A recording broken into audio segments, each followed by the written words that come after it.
1 year ago in Tampa Stadium, 50,000 fans turned out expecting Florida A&M to capture the Mid-Eastern Athletic Conference crown. Instead, they witnessed a Bethune-Cookman stunning win. Quarterback Anthony Thomas, 33 yards to Ernie Williams. This catch and run set the tone for the day. On the ground, brutal fullback Mike Thompson would have his way, rambling 7 yards to put the Cats on top 12-0. It was a lead they'd never relinquish. Even the kicking game went Bethune-Cookman's way. A short kick, but a critically bad hop for Florida A&M. It touches a Rattler, and the Cats are at the bottom of the pile. Quarterback Anthony Thomas would cap the scoring for the Wildcats from 7 yards out, a 25-0 shocker. And the Cats and FAMU tied for the MEAC crown.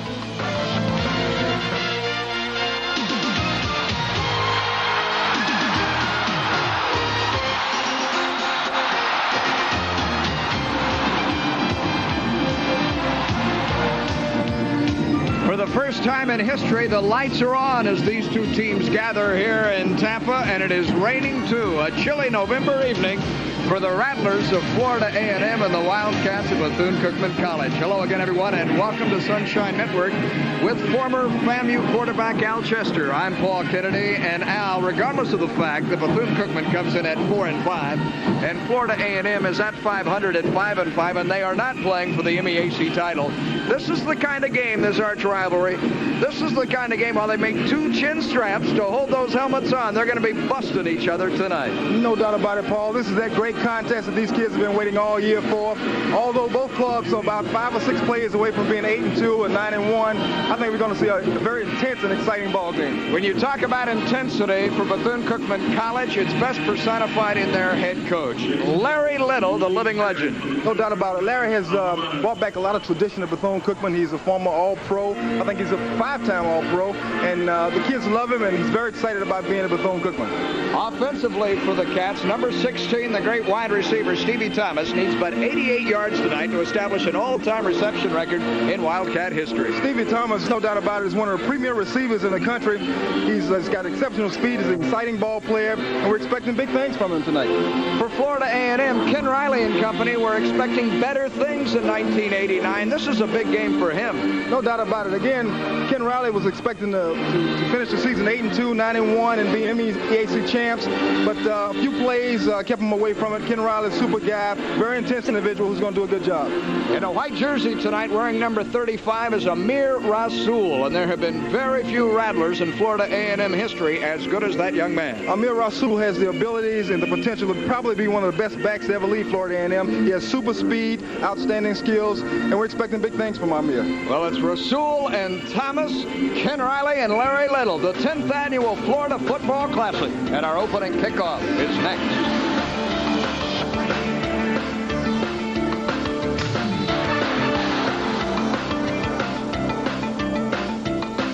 Does a body good. The Rattlers and the Wildcats, the season finale in the Florida Classic, and despite the weather, a great crowd is on hand. Bethune-Cookman will be in all maroon, and Ken Riley in his 4th season as the head man of the Rattlers, facing Larry Little as the Rattlers decked out this evening in all white. Larry Little in his 7th season at his alma mater and trying to win back-to-back games for the first time ever. It's Mark McLaughlin, the freshman, who'll be kicking to a pair of Rattlers. The man on the left a moment ago was Howard Huckabee. The senior on the right, Tyrone Davis. And the football is in the air, and it's Huckabee. It bounds off his chest. He comes across the 20, dips back inside it, trying to get outside, and he cannot. So from the 20-yard line, after a turn of 4 or 5 yards, and the stop made by Chris Bean, a reserve defensive back, it is Florida A&M on the attack. And here's how they look this evening offensively. For the Rattlers from Tallahassee, who come in at 2-3 in the MEAC season. and 5-5 on the year. The quarterback is a sophomore, and Antoine Tony Ezel from Mobile, Alabama. An I formation, first play of the night. It may be a broken play, and Ezel pushed out of bounds at the 21-yard line. Cedric McKinnon, the right outside linebacker, credited on the tackle. Ezel looked there, Al, as if he was going to run a counter play, and it was broken. I think what you had here is a sweep to the short side of the field, and Tony just made a mental error and just tried to make something happen here by turning the play up. 2nd and 9. Again, the I set. Slot left formation. Tim Daniel to the top of your screen. The man in the slot, James Thurman. And the toss comes back to Amir Rasul. And spinning and fighting for yardage. Rasul is across the 25 and up to the 28-yard line. And Dwayne Donaldson, the outside linebacker on the other side, number 91, the junior, makes the hit.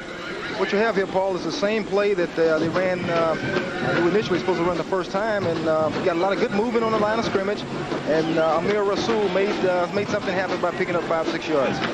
3rd down, we'll call it a short 2. And again, Rasul. Cracked, and down he goes. Stepping into the hole is Joe Jackson, the senior from Fort Lauderdale, number 55.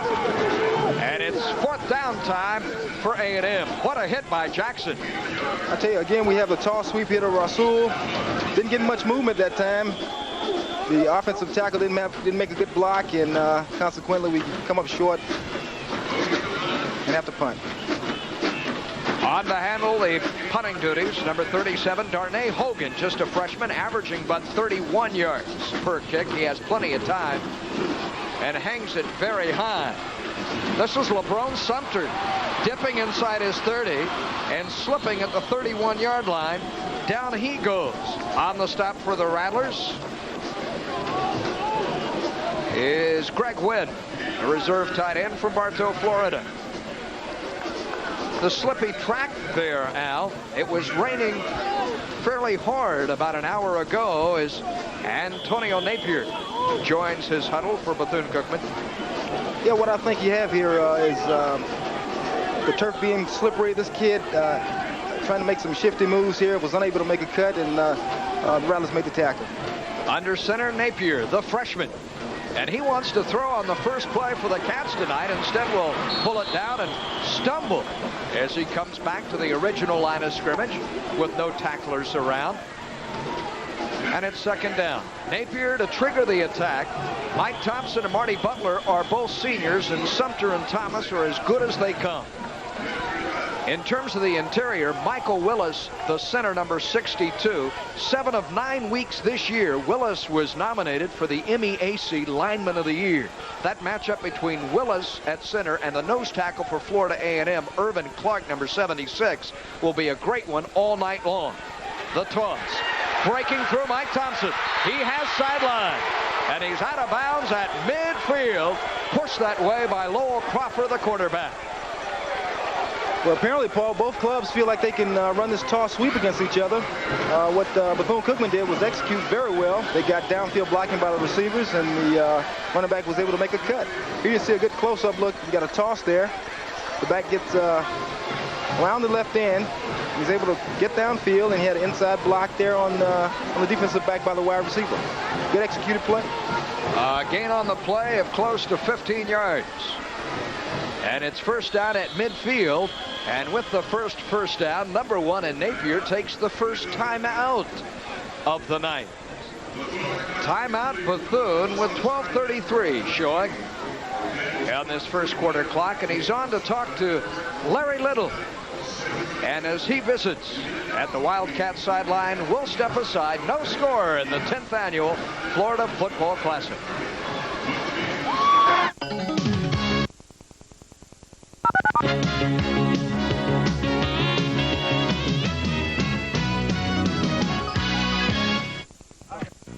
How How has Hollywood Ford stayed in business for over 40 years with the kindest, most courteous service in the three-county area and South Florida's best prices on new Ford? Think your car's worth $3,000 in trade? Then get an '89 Taurus GL was $16,000, now just $96,22. Get an '89 Ranger Super Cab XLT truck was $12,799, now just $67,89. Prices include factory rebate and $3,000 trade-in allowance. Exclude tax and tag. Hurry in to Hollywood Ford, 1200 North Federal Highway, Hollywood. Hollywood Ford, a step in the right direction. All week you wear pinstripes, but there's only one suit to wear on the weekend, a wetsuit. And Sportsman's Paradise has wetsuits from $49. Dive, water ski, jet ski, surf, windsurf, sail, and keep on boogieing all year round. One-piece, two-piece, and double-breasted suits. Everybody looks better in a wetsuit. Whoa. Wetsuits from $49 at Sportsman's Paradise. A year ago, Florida A&M came in here with a violent offense and was shut down and shut out by Bethune-Cookman. And here are the Cats, their opening position. As Sumter comes in motion, the counter play to the near left side. And Marty Butler, the senior tailback, reaches midfield and is pushed back by Dwayne Butler, no relation, and Lowell Crawford. When you talk of Lowell Crawford, number 7, the right cornerback, Al Chester, you're speaking of a fella for Florida A&M who's played 4 straight years in a defensive back position. I tell you, Ken Riley had a lot of confidence in this kid. He's got super skills. He's a good one-on-one cover, and he's a small guy, and he comes up and make the big hit. And for the seniors on both sides of the football this evening, it's obvious this is their final game for their respective institutions. Sumter and Thomas to the top of your picture. On second down, Napier. Okay. A long time under center. And now the toss sweep. Thompson, who had the big 15-yard gainer a moment ago, breaks it inside the 50, inside the 45, and is close to a first down. About a yard and a half shy of it at the 42-yard line. Hey, Thompson, who came into this game having rushed for 186 yards, he being a senior, he wants to go out on a high note tonight. Paul, it's the final game for a lot of kids here tonight. Everyone wants to play well. Everybody's highly motivated. This is that big contest. And as you see, the kids are going to be playing hard. It's going to be interesting to see how this damp turf, what kind of effect it has on the offense. Third down, possession snap, 3rd and 2. Butler close to the first down. He needed to reach the 50, and there are white jerseys everywhere. Most prominent, Dwayne Butler, number 47, the junior outside linebacker, put 220 pounds into Butler to drive him back. And looking at the first down marker, they're going to have to bring the chains on and see if Marty Butler earned the first down for Larry Little's Wildcats. Tell you, he did not make it, Al, if he did by much. Paul, I tell you, it was a basic lead dive, and the Rattlers beat him to the point of attack, and were able to stuff the play. It's going to be interesting to see. If he made it, it's going to be just by a little bit. Well, pull the chains with us. And by that much, literally the tip of the ball, it's first down Cats for a second time. So, taking over at their 30-yard line, Larry Little's troops are beginning to march on Florida A&M. Yeah, Paul, one of the interesting things about this ball game is momentum. Who's going to get momentum early? Who's going to control the ball game? And this is what happened to the Rattlers last year, and they need to control the football. You see the linebacking core there, Metcalf and Blue in the secondary. Petey Evers on the left side. He's a senior veteran. It's first down, no score. Napier, little fade route down the sideline for Thomas, and he's out of bounds at the 23-yard line. Stevie Thomas, the incomparable senior from St. Petersburg, just down the road from the stadium and Boca Ciega High School. Great touch by Napier, but just a stride or two out of bounds. What he was trying to do was throw the fade route. You got man-to-man coverage, and old Stevie there jumped up, even though he was out of bounds, demonstrated some excellent athletic ability. He needs 88 yards tonight to eclipse the all-time Bethune-Cookman receiving record of 2,000 153 yards established by Leon Gonzalez for the Cats 5 seasons ago. On second down, the draw. Cutting outside Thompson. Thompson at the 20 to the 15. And it's first down again for the Cats. Michael Thompson showing us something as he gallops all the way inside the 20, stepping out of bounds officially at the 15-yard line. Paul, basically what the Wildcats are doing here is just running a simple draw. They got a lot of movement on the ball. The Rattlers were sucked in. The kid is executing the play real well. He's running hard. He's got great speed.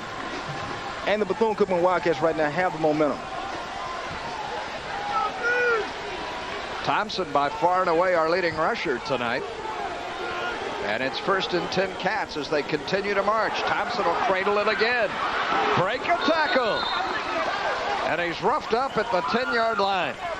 He went through the grasp of linebacker Chris Blue, the junior, and kept right on going. Yet when he reached the 10, he had a reception committee there that is shaking him up. And some words being exchanged back and forth. Number 96 for Florida A&M is Sean Brantley, the sophomore nose tackle. That was a fierce hit at the 10 as Brantley talks to one of the officials. He weighs 245 pounds from Hyattsville, Maryland, and he can pass a lick, as now Mike Thompson knows all too well. It's the very thing we've been talking about all day, Paul, that the intensity of this rival is evident by the impact of this hit. See the run here. The Wildcats are getting a lot of good movement on the ball. It's a good hit. The kid makes the first guy miss, and then the Rattlers swarm him down. But the Wildcats are getting a lot of movement on the front line and getting a lot of downfield blocking. These are the kind of things that you need to do to execute a good running play. 4 carries for 53 yards officially this evening for Thompson. Here you can see he makes this guy miss, which is a good effort. But then the Rattlers swarm him here, and we don't quite know what happened here, but the kid jumped up and he's in good shape. And ready to go again, Brantley buckles up that chin strap. Isn't he a ferocious looking guy? The Wildcats can enter first down at the 5-yard line. 9:44 remaining in the scoreless first quarter as Napier settles under center. Single running back behind him. And the inside handoff will go to Eddie Truck Banks. And the 225-pound junior tripped up at the 7. That guy's a load, too. Oh, no doubt about it. He's a big kid, big, strong kid. Just a straight, simple dive here. And the Wildcats getting a lot of movement on that football. An arm tackle by Irvin Clark won't get it done, will it, number 76? That won't get it done at all, especially with this wet turf out here today. These kids are running hard, and they're trying to put the ball in the end zone. Thomas to the bottom of your screen. To the right is Sumter. Here comes the pitch, and taken down is the truck. The truck is parked at the 10-yard line by Chris Blue. And Darrell Davis, number 51. That's quite a tandem. Davis is a senior from Miami. And the drive is stalled inside the 10. Darrell has been one of the highly taunted linebackers for the Rattlers, and these are the kind of plays that Ken Riley and his staff has been expecting from this kid all year. He's a super kid with a great attitude, and as you can see, has outstanding ability. Mark McLaughlin, the freshman, playing in his first Florida Classic from 27 yards out, has it blocked, but he catches it himself. Now, as if he wants to throw, he releases downfield, incomplete at the 5. And believe it or not, there's not a flag down on that. A perfectly legal play. The block by Florida A&M, though, slams the door on a long Bethune-Cookman drive as Larry Little's troops come up empty. I tell you, Paul, that play reminded me so much of the Miami Dolphins' Gary Premium. As you can see there, the Rattlers forced the block. The ball bounced right back into the kicker's hand, and he's trying to make something happen. So consequently, just throws the ball up, hoping that maybe a Wildcat can fall up under it. Well, we're going the other way. McLaughlin, normally very steady, has it blocked, and here come the Rattlers. Breaking through and out to the 20. And the 25-yard line sails Amir Rasul. Nate Hudson, the cornerback, and number 7, Kevin Grisby, the free safety, have to haul him down after the big gainer of 18 yards. Watch this block by the guard and the tackle, the pulling guard. That hole is wide enough for a truck to go through. Amir Rasul with super speed and balance bounces in there and picks up big yardage. It's first down, Rattlers, a well-rested offensive unit, and Amir Rasul blasts into the line of scrimmage. Derek Cooper was there, the defensive end, number 50, a senior. Also, Joe Jones, number 72. There's a good look at Joe Jackson, who stuck his headgear in there. There's a handoff to Rasul, who runs hard. Watch that impact on that linebacker. He stood him right up. Rasul's not a real big guy, but very strong. He can bench press over 350 pounds. Looked to be Greg Lawrence, a junior inside backer. I'll pick up a 5, 2nd and 5. Back to throw, Ezel releasing downfield, and it's broken up. Nearly intercepted, very nearly picked off by Nate Hudson, the sophomore from Key West. Hudson nearly had Ezel dead to rights. Well, Tony just drops back on a 10-step drop pass there. He's trying to hit the wide receiver on the seam, and that ball's a little heavy, so it's going to kind of drag on him a little bit because of the rain. Nate Hudson dreams, he says, of living in the White House. I'm sure he would take a more realistic dream at the moment, and that may have been 7 points the other way. Poor snap from center. Evidence again of a wet night. And Ezel gets up hobbling as he and his center, Nick Marolis, the sophomore, could not execute the snap. And Florida A&M will punt for a second time. It looked like the center snapped the ball. It might have been a little low. Hit Tony in the bottom in his hand, and he couldn't get a good grasp on it. But again, the consequences of a wet night and a wet ball and a wet turf. Kevin Gaynor along with Sumter to receive the punt. LeBron signals fair catch, makes it at his 29, and then is shoved down. And there is the late flag. Disagreeing is Darrell Smith for Florida A&M, number 31. But he was the man who shoved Stump. And that'll cost you.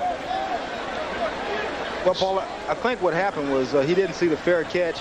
The contact, I think, was incidental contact. I don't think he intended to hit the kid, but nevertheless, he needs to give him the yardage up front so he can make the fair catch, and no contact is warranted on a play like this. Had a better look at it here. See, we didn't pick up the fair catch rule there, and it was just a little tap, but I think the kid really didn't see it. But consequently, the Rattlers are going to be penalized, and these are the kind of things that can cost you a ball game. Ken Riley looks on. What a costly mistake, Al. A 15-yard step off, our first penalty of the night. We have 6:22 remaining in the first quarter as Bethune-Cookman takes over again. Napier scrambling. And down he goes at the 43-yard line. Boy, the linebackers came flying up. Chris Blue and Darrell Davis, number 57 and 51. They've been around the football tonight for the Rattlers early. I tell you, the Rattlers defense is swarming the football. They're trying to get there. They're playing real aggressive. They got to be very careful because that being too aggressive can get themselves in trouble. Quarterback drops back. I think he wants to set up and pass, but he has an option to run and decides to run. He doesn't tuck that football away. He best be careful.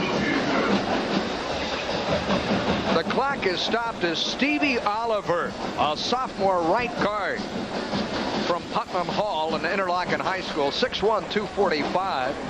Stevie is shaken up on the play, and as the medical staff is out to attend to him, we'll step aside. We're scoreless. Florida A&M and the Wildcats from Daytona Beach.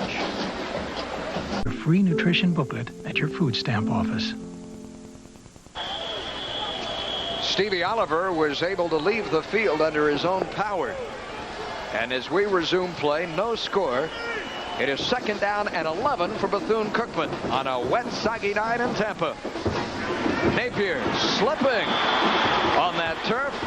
And he's taken down for a loss of 6. Boy, it is tough to set up here. And, you know, there was a rock concert here, no less than the Rolling Stones in earlier this week, and the field is obviously not in good shape.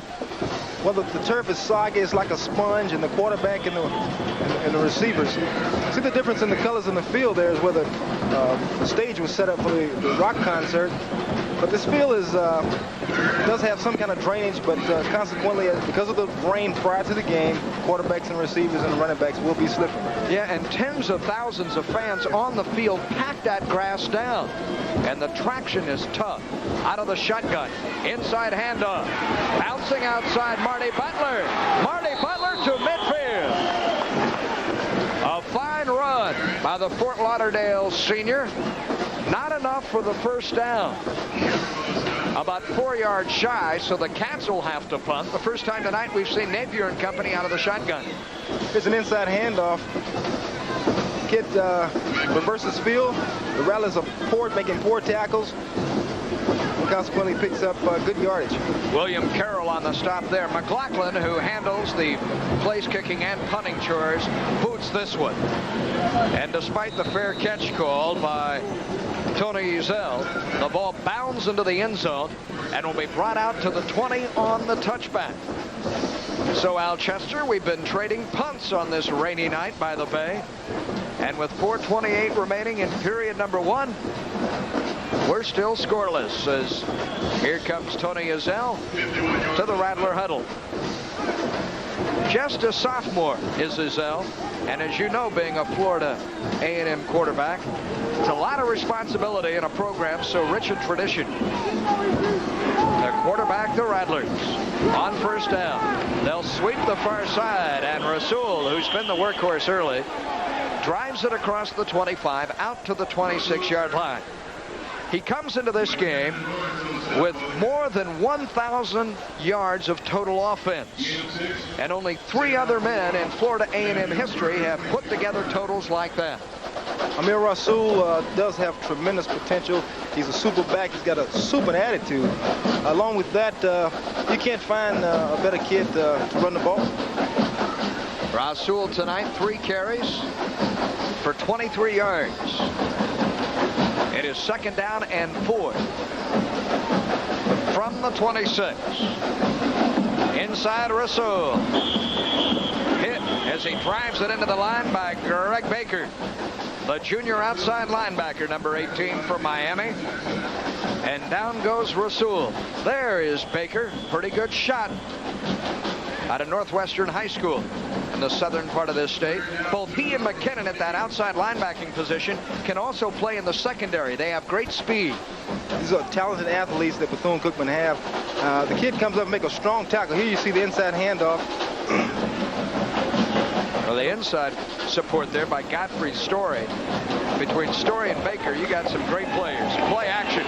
The great fake. Ezel scrambling. Now dumping Rasul to the 34-yard line. First down, Rattlers. The stop made by the linebacker, Joe Jackson. What a fake by Ezel. It fooled everybody and bought him some time. And then he just did get it away on the trail to Rasul to rescue him and earn the first. Tony just fakes the handoff here, play pass, play action pass, and he's trying to make something happen now, and that was a smart, mature move to dump the ball off to Rasul, who picked up the first down. On the gain of 6, it's 1st and 10, no score, 2.5 minutes to go in only the first quarter. Still plenty of football in store for us. Along with Al Chester, I'm Paul Kennedy on the Sunshine Network. And tripped up and maybe dropped for a yard loss is Rasul. Greg Baker there again from his linebacking position. Got through quickly, number 18.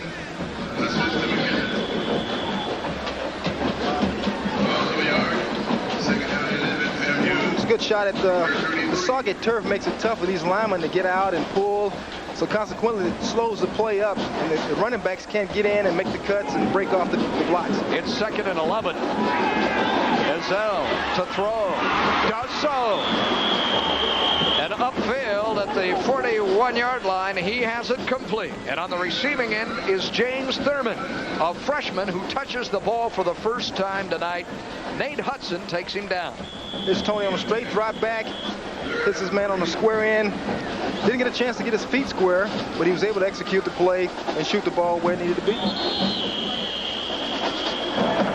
Another Wildcat is being attended to, and as you can see in the upper right portion of the picture there, the rain has intensified at Tampa Stadium. Hobbling off is the much discussed Greg Baker, and that's something that Larry Little will not like to see. Paul, because of this soggy turf, I would attribute a lot of these early injuries to this wet conditions. Third down and needing 3. Here come the Rattlers.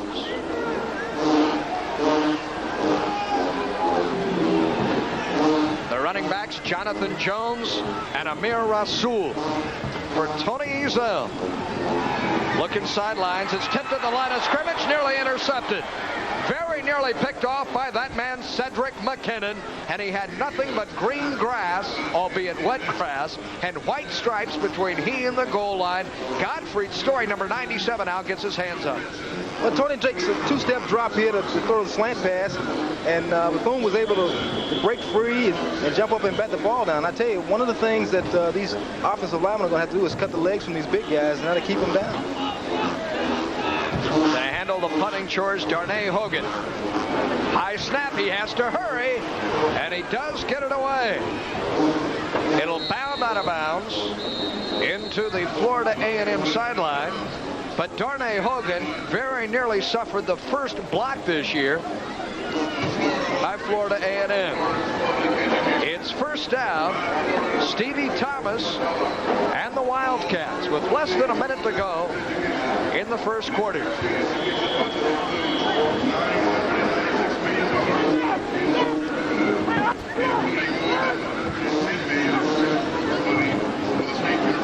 Antonio Napier has yet to complete a pass tonight. We may see the air assault put away this evening in favor of a ground game. The lone setback is Marty Butler. He takes the pitch, coming to the near side. He's already at the 40-yard line. He is at midfield. Marty Butler into Wildcat territory and down at the 44-yard line.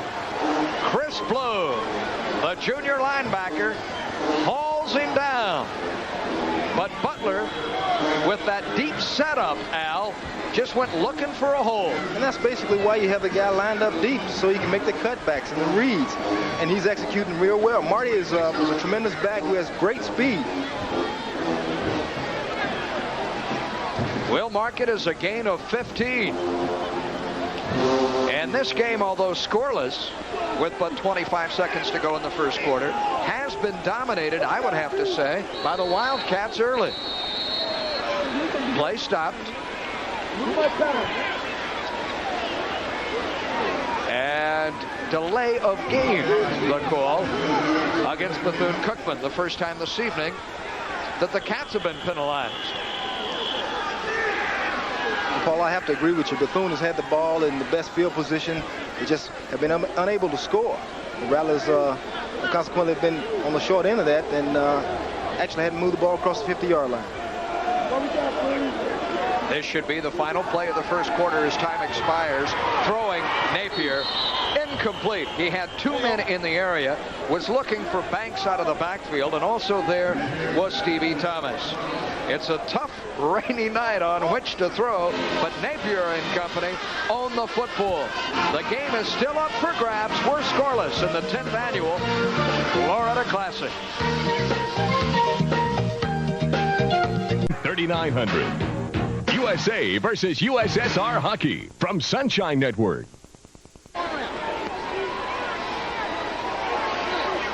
Florida A&M and Bethune-Cookman both fighting tonight for third place in the Mid-Eastern Athletic Conference, trying to even their league records at 3-3.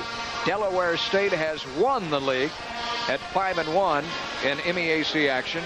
Howard finished second at 4-2. The rushing numbers on this one, the passing yards are vastly different. We have had but 7 yards combined through the air as we open the second quarter. And hitting it off the left side for the Cats is Mike Thompson, the fullback, into the waiting arms of Irvin Clark, the nose tackle. Napier is 0 for 2 tonight, and he came into this game completing 40% of his passes, had thrown for 564 yards. He has thrown but 1 touchdown this year, Al.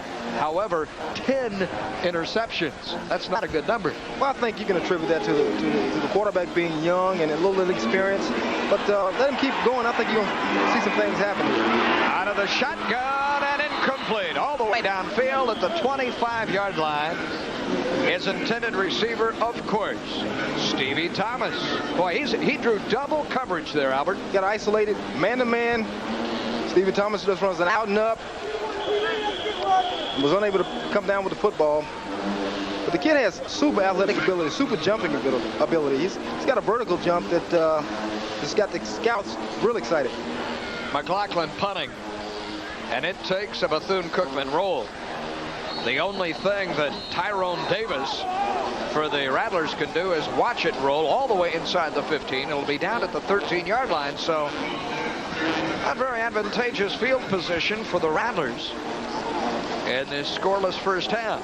And you sense early, and this is just a gut reaction as Tony Ezell joins the Rattler huddle, that this is going to be a very low-scoring football game. Well, I think you automatically have to assume that because of the conditions. But right now, the Rattlers need to get the ball, generate a drive, try to get better field position, and make some things happen. James Thurman in the slot. Harry Brown to the wide side. Now Thurman comes in motion this way. The toss. Oh, it's play action. Throwing the ball. Chris Daniels going deep. He has Harry Brown.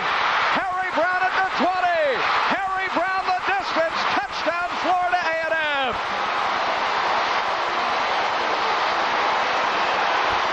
There are no flags. A stunning play. The tiny Chris Daniels with the 87-yard bomb to Harry Brown. That is Brown's first touchdown catch of the year, and it didn't come from a quarterback. It came from a junior halfback. What Tony does is a toss sweep.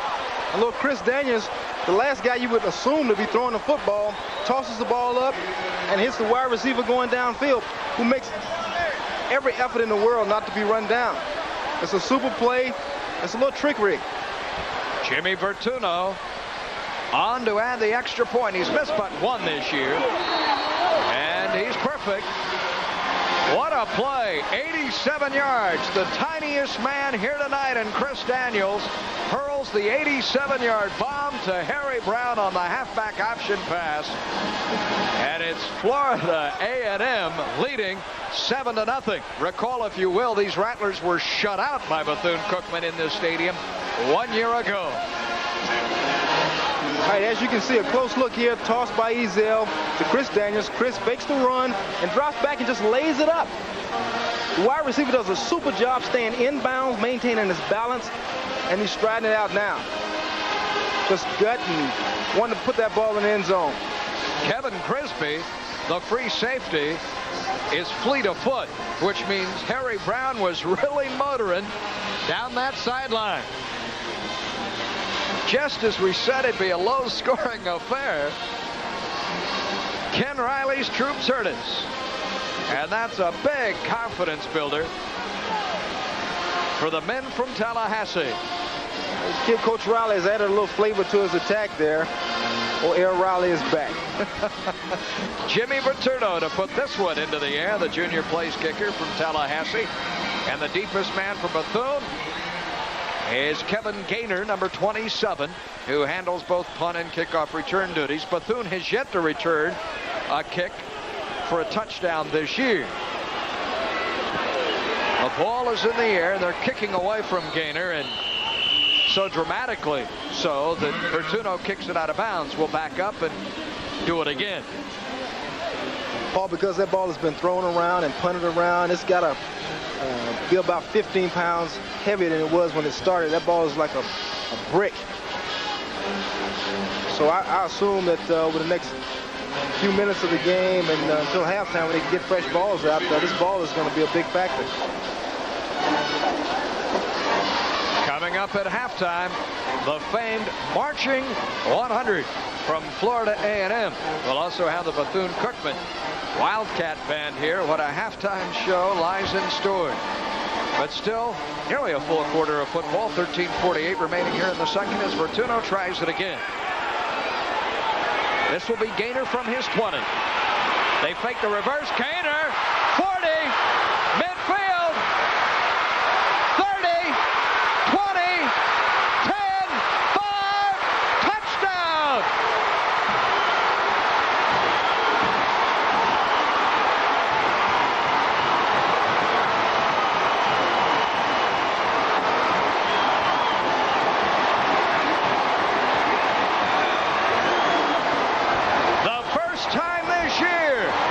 Bethune-Cookman has broken a kickoff return for a touchdown as they answer the bomb to Harry Brown.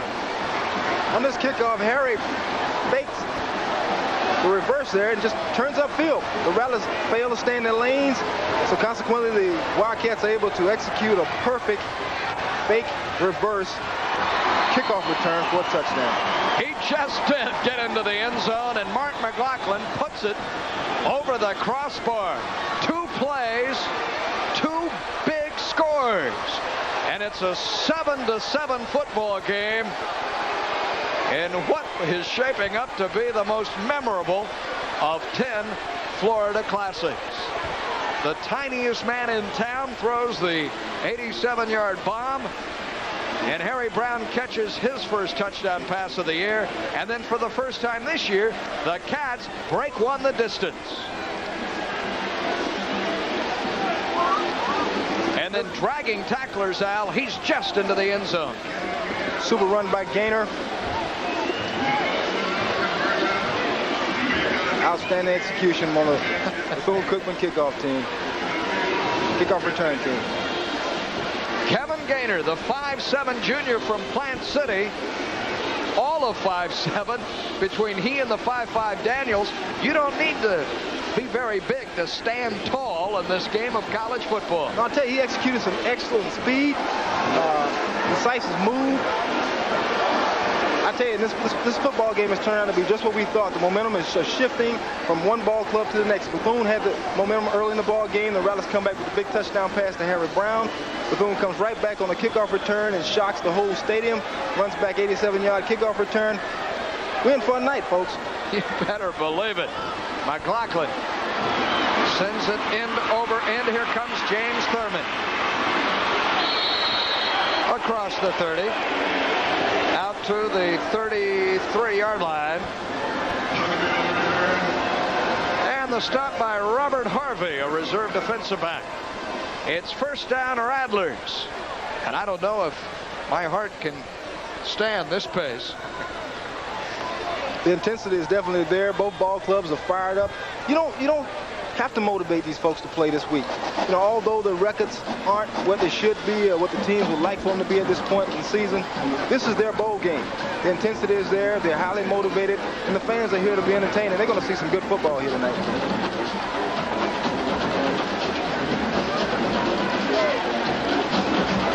Dead ball, personal foul against fired up Bethune-Cookman. Has tacked 15 yards onto the return.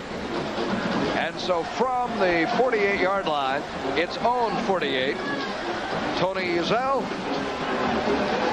and Florida A&M come up to the line of scrimmage. The handoff, Amir Rasul, wrapped up in the backfield by Godfrey Story. The senior defensive end from Jacksonville and Raybould High School takes him down for the loss. What you have here is a simple handoff to Amir Rasul. Godfrey Story breaks the line of scrimmage and comes up with a big play. The momentum, folks, are slowly changing. There's another look. You see Godfrey Story just completely beats his man and comes up with a big play.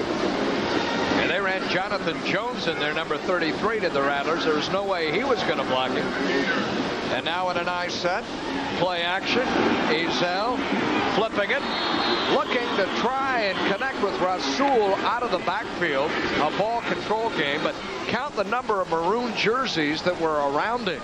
Yeah, although the Bethune-Cookman defense is very aggressive right now, the Rattlers try to take advantage and throw the screen play. It wasn't there. The guys are reading very well, and they're all jacked up. Everybody's excited about being out there playing. They've got the momentum. It's like watching a ping pong match. A clap of the hands. Wally Williams at 270 pounds, the center, a freshman from Tallahassee. Leads the Rattlers up to the line of scrimmage. Ken Riley's troops need 13, so they're going to the air. Ezel, sideline, incomplete. The intended receiver on the play was Tim Daniel, number 84. And defensively, in the vicinity, Kevin Grisby. All right, here's what you got right there in the seam. Quarterback was trying to lay it right between the two defenders. He just missed it. Just a hair away from executing that play well. The man who popped the kickoff for a touchdown to the bottom of your screen, and Kevin Gaynor. The other man was LeBron Sumter. Darnay Hogan to punt for the third time tonight. And this one, being very careful, keeping it away from both Gaynor and Sumter. I don't know if he intended to do so, but the net effect is that it's out of bounds at the Bethune-Cookman College 25-yard line, right on the stripe, with 12:22 showing. And when the man in the white hat sprints to the pack, usually there's a penalty. Let's see here.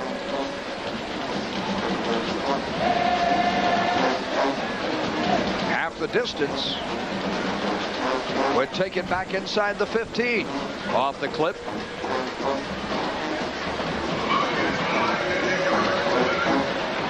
The second time that Larry Little's ball club has been penalized. The Wildcat band from Daytona Beach. Something to cheer about in Kevin Gaynor's 83-yard kickoff return. Chris Daniel to Harry Brown for Florida A&M. Good for an 87-yard score. And Antonio Napier playing in his first Florida Classic. Set to go. Michael Willis, his center.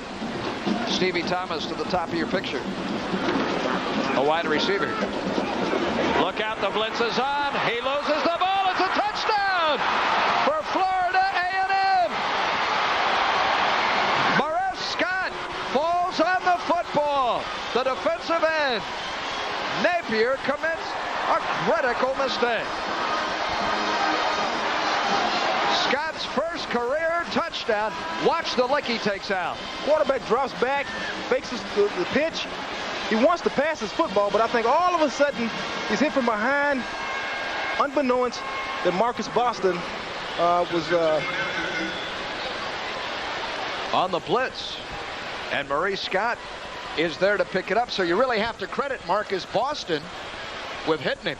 No doubt about it. He put a good hit on the quarterback. Got a little trickery here. Got a little fake. Throwing, and they won't get it into the end zone. I don't know if it was a designed fake or rather a poor snap and hold.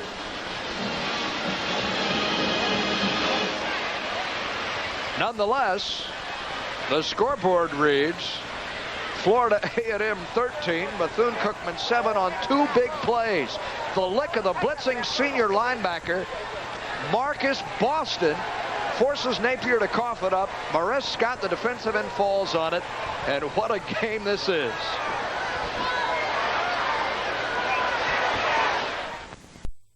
And it's nice when my husband picks. Albertsons. We think like you. Florida A&M and Bethune-Cookman. And kicking off after having recovered the fumble in the end zone for a score, the Rattlers. Vertuno kick it out of bounds. I'll tell you, the ball moved the pylon. I don't know if that necessarily was out of bounds. Right at the goal line. For a team in Florida A&M that was looking to regain some confidence, the blitzing outside linebacker, Marcus Boston, number 23, really gave him a shot in the arm when he gave Bethune-Cookman's quarterback, Antonio Napier, a shot in the back.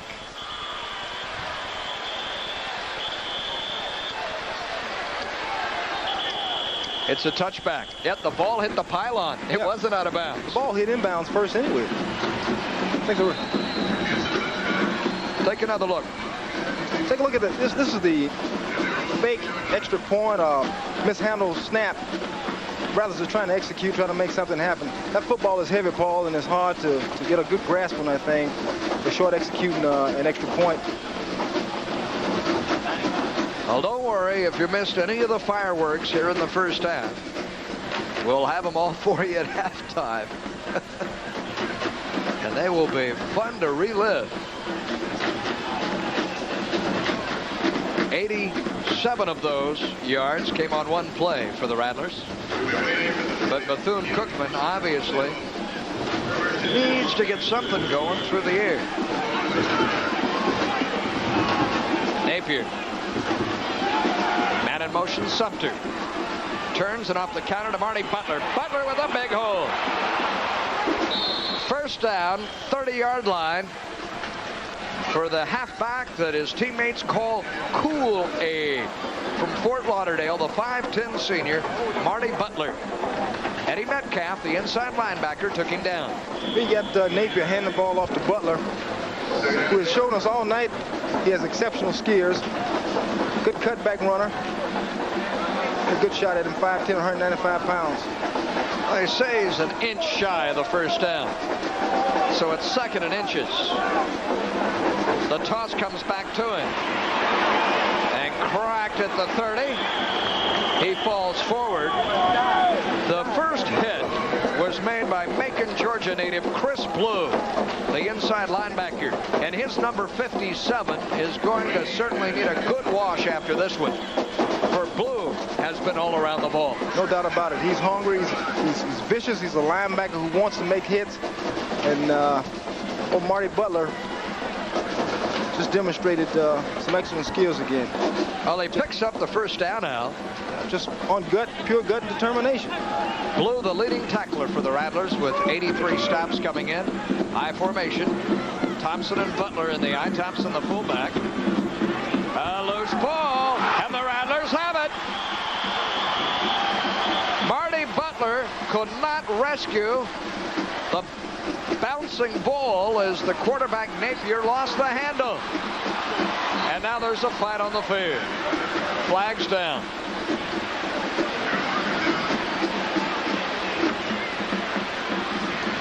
In a rivalry that's this intense, off times, temperatures will boil over.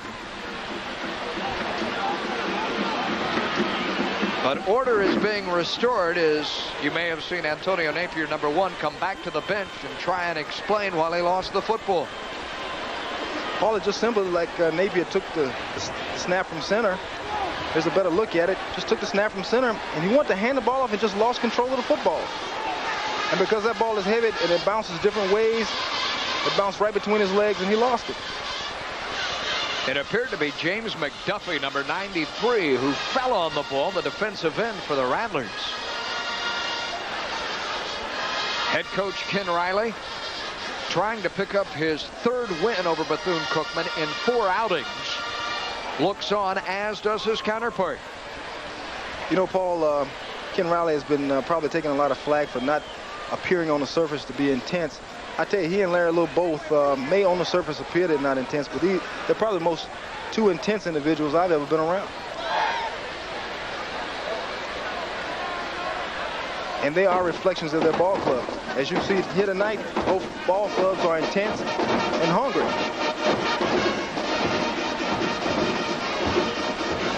Still trying to sort out 2 separate penalties. We may have had separate personal fouls in different areas of the field. I think that's what happened, Paul. You had a Rattler who committed an infraction, and you had a Wildcat who committed an infraction in 2 different areas of the ball field. You think there are two great football players there in terms of NFL heritage, both all pros. Ken, of course, the great years with the Bengals, and on the right, the 17 years in the National Football League, or 14 rather, on the right, Larry Little, 5 Pro Bowl appearances. You know, a lot of people don't know, but Ken Riley was a quarterback here for A&M, and I think he still currently holds the highest completion percentage against Bethune-Cookman, and it still stands. Well, you ought to know. The voice of Al Chester, our color commentator this evening, and a decade ago, the starting quarterback, All-American for Florida A&M. They're still trying to sort this out. Al, hey, you played in the Canadian Football League. Tomorrow is the Grey Cup, the championship game of the CFL. They're playing it in Toronto.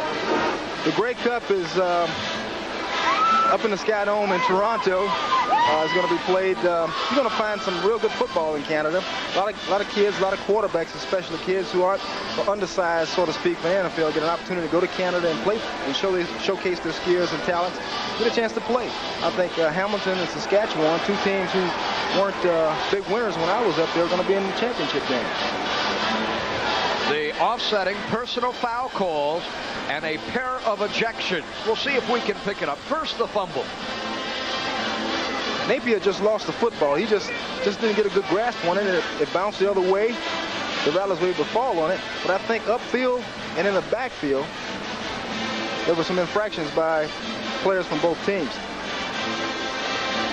Larry Little getting the word now that he has had a player thrown out of the game. We'll try and get that number to you. But you don't have to listen in to understand from that picture that Larry Little is most upset. The big guy is upset, Paul. No doubt about it.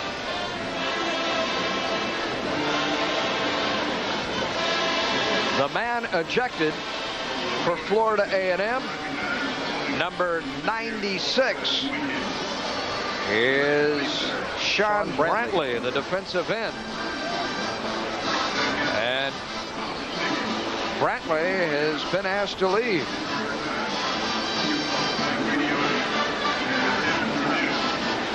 Brantley also plays at the nose tackle position, a sophomore from Hyattsville, Maryland.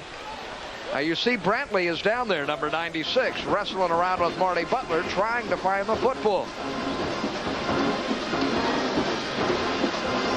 And following that, something else occurred, obviously, to warrant his ejection. Apparently he got into some type of confrontation with Marty Butler, something that the referee kind of eyeball. You know what else is going to happen here? The offsetting penalties may force the officials to replay the down, which would erase the second turnover of the game and give the football back to Bethune-Cookman College at its 31-yard line.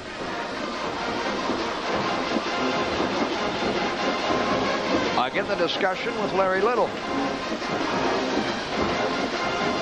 This is going to be interesting, Paul, because the infraction happened after the fumble. It occurred after the fumble. It'll be interesting to see what happens. You see Alvin Wyatt there in yellow, his defensive coordinator, a former pro star in his own right. It's a great kick returner, trying to assist the head man in sorting this out.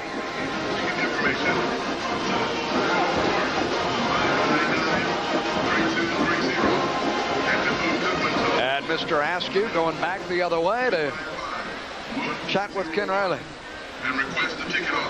Well, when all is said and done, you have two players ejected.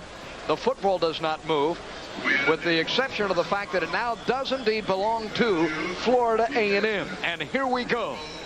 The costly mistakes by a freshman in Antonio Napier, playing in his first Florida Classic, have put A&M in business.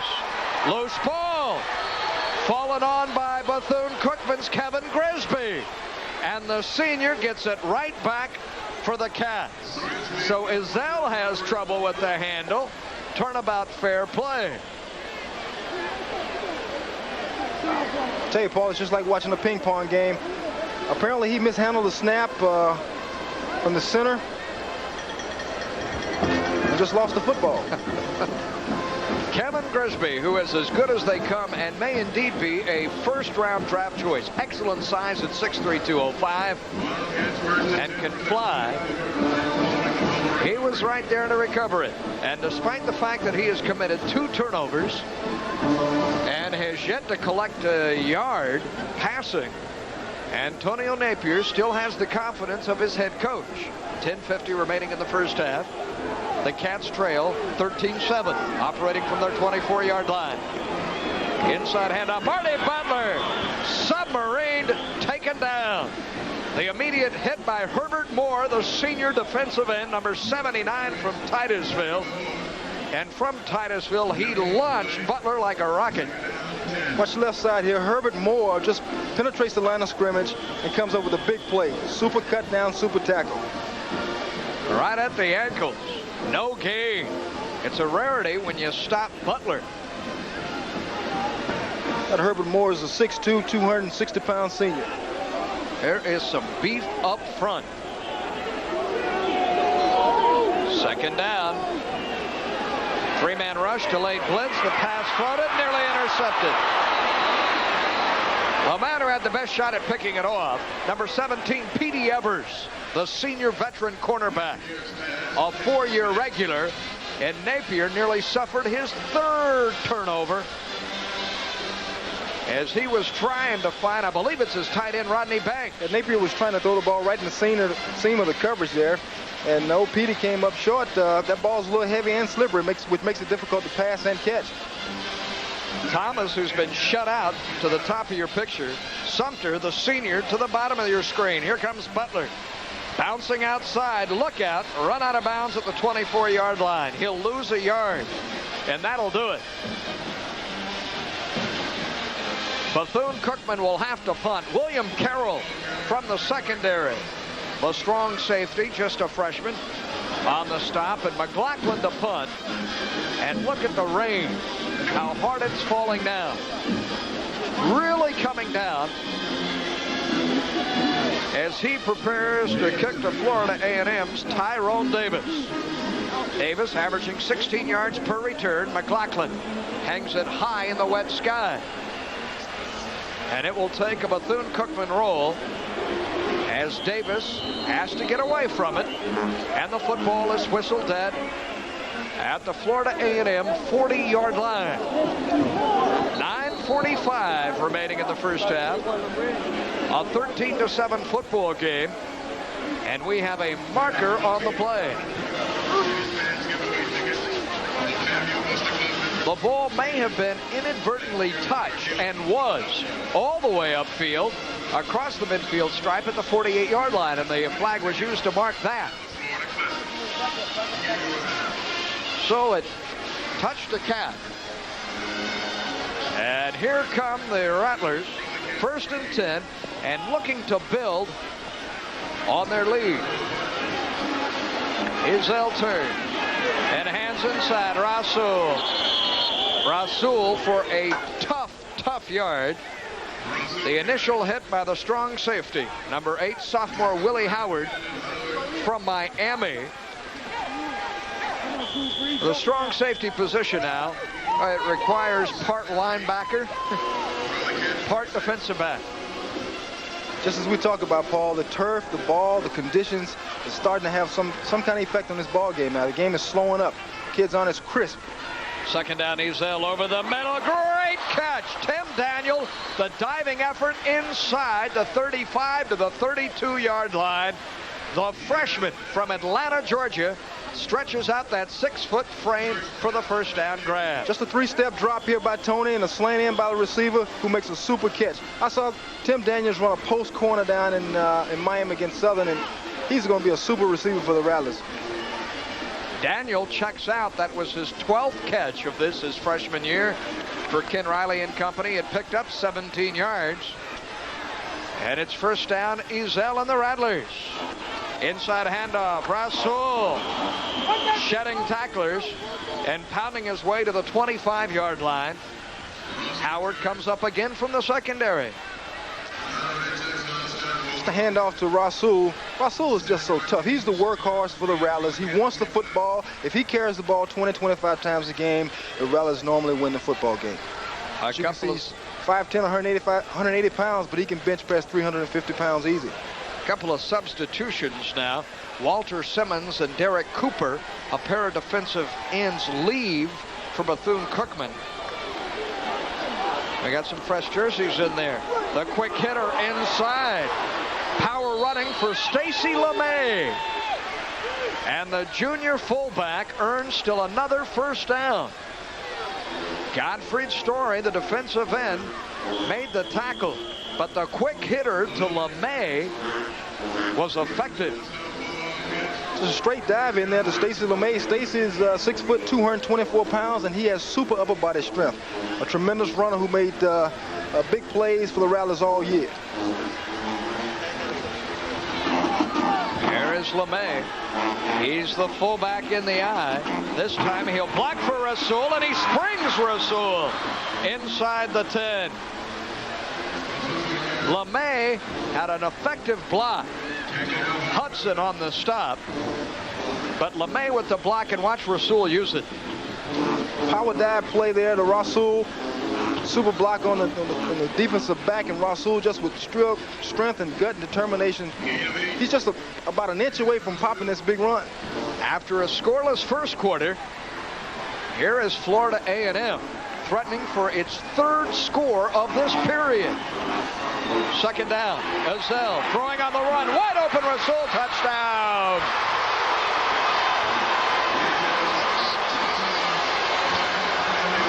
Nobody picked up Amir Rasul, and it's touchdown Rattlers. Just a simple little swing pass to Rasul, caught the Bethune-Cookman Wildcat defense in man-to-man coverage, and nobody followed Rasul. He was wide open. Ezell has his 7th touchdown pass of the year. This one from 8 yards out.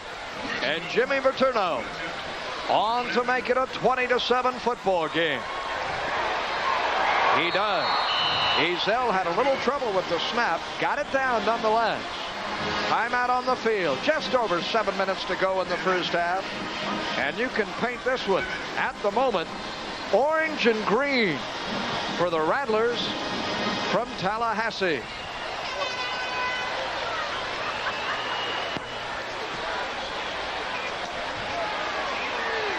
We have an injured Rattler on the field being attended to. There is a pause in the action. And as Rasul accepts congratulations, we'll step aside.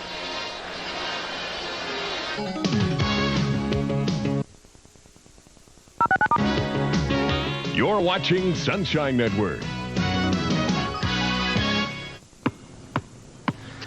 How has Hollywood Ford stayed in business for over 40 years with the kindest, most courteous service in the Three-County area and South Florida's best prices? Second quarter points, 2 touchdowns off big plays, and leads 20-7.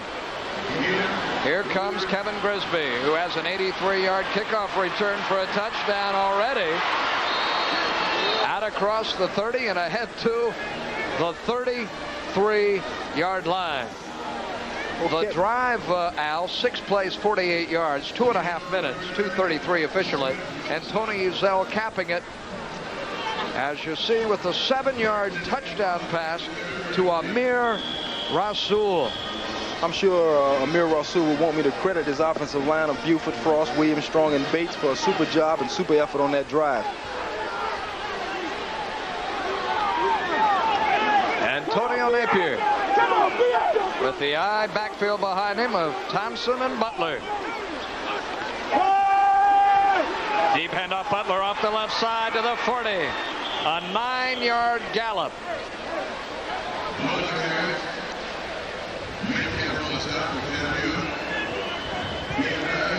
On the stop, Lowell Crawford, Chris Blue as well, the linebacker.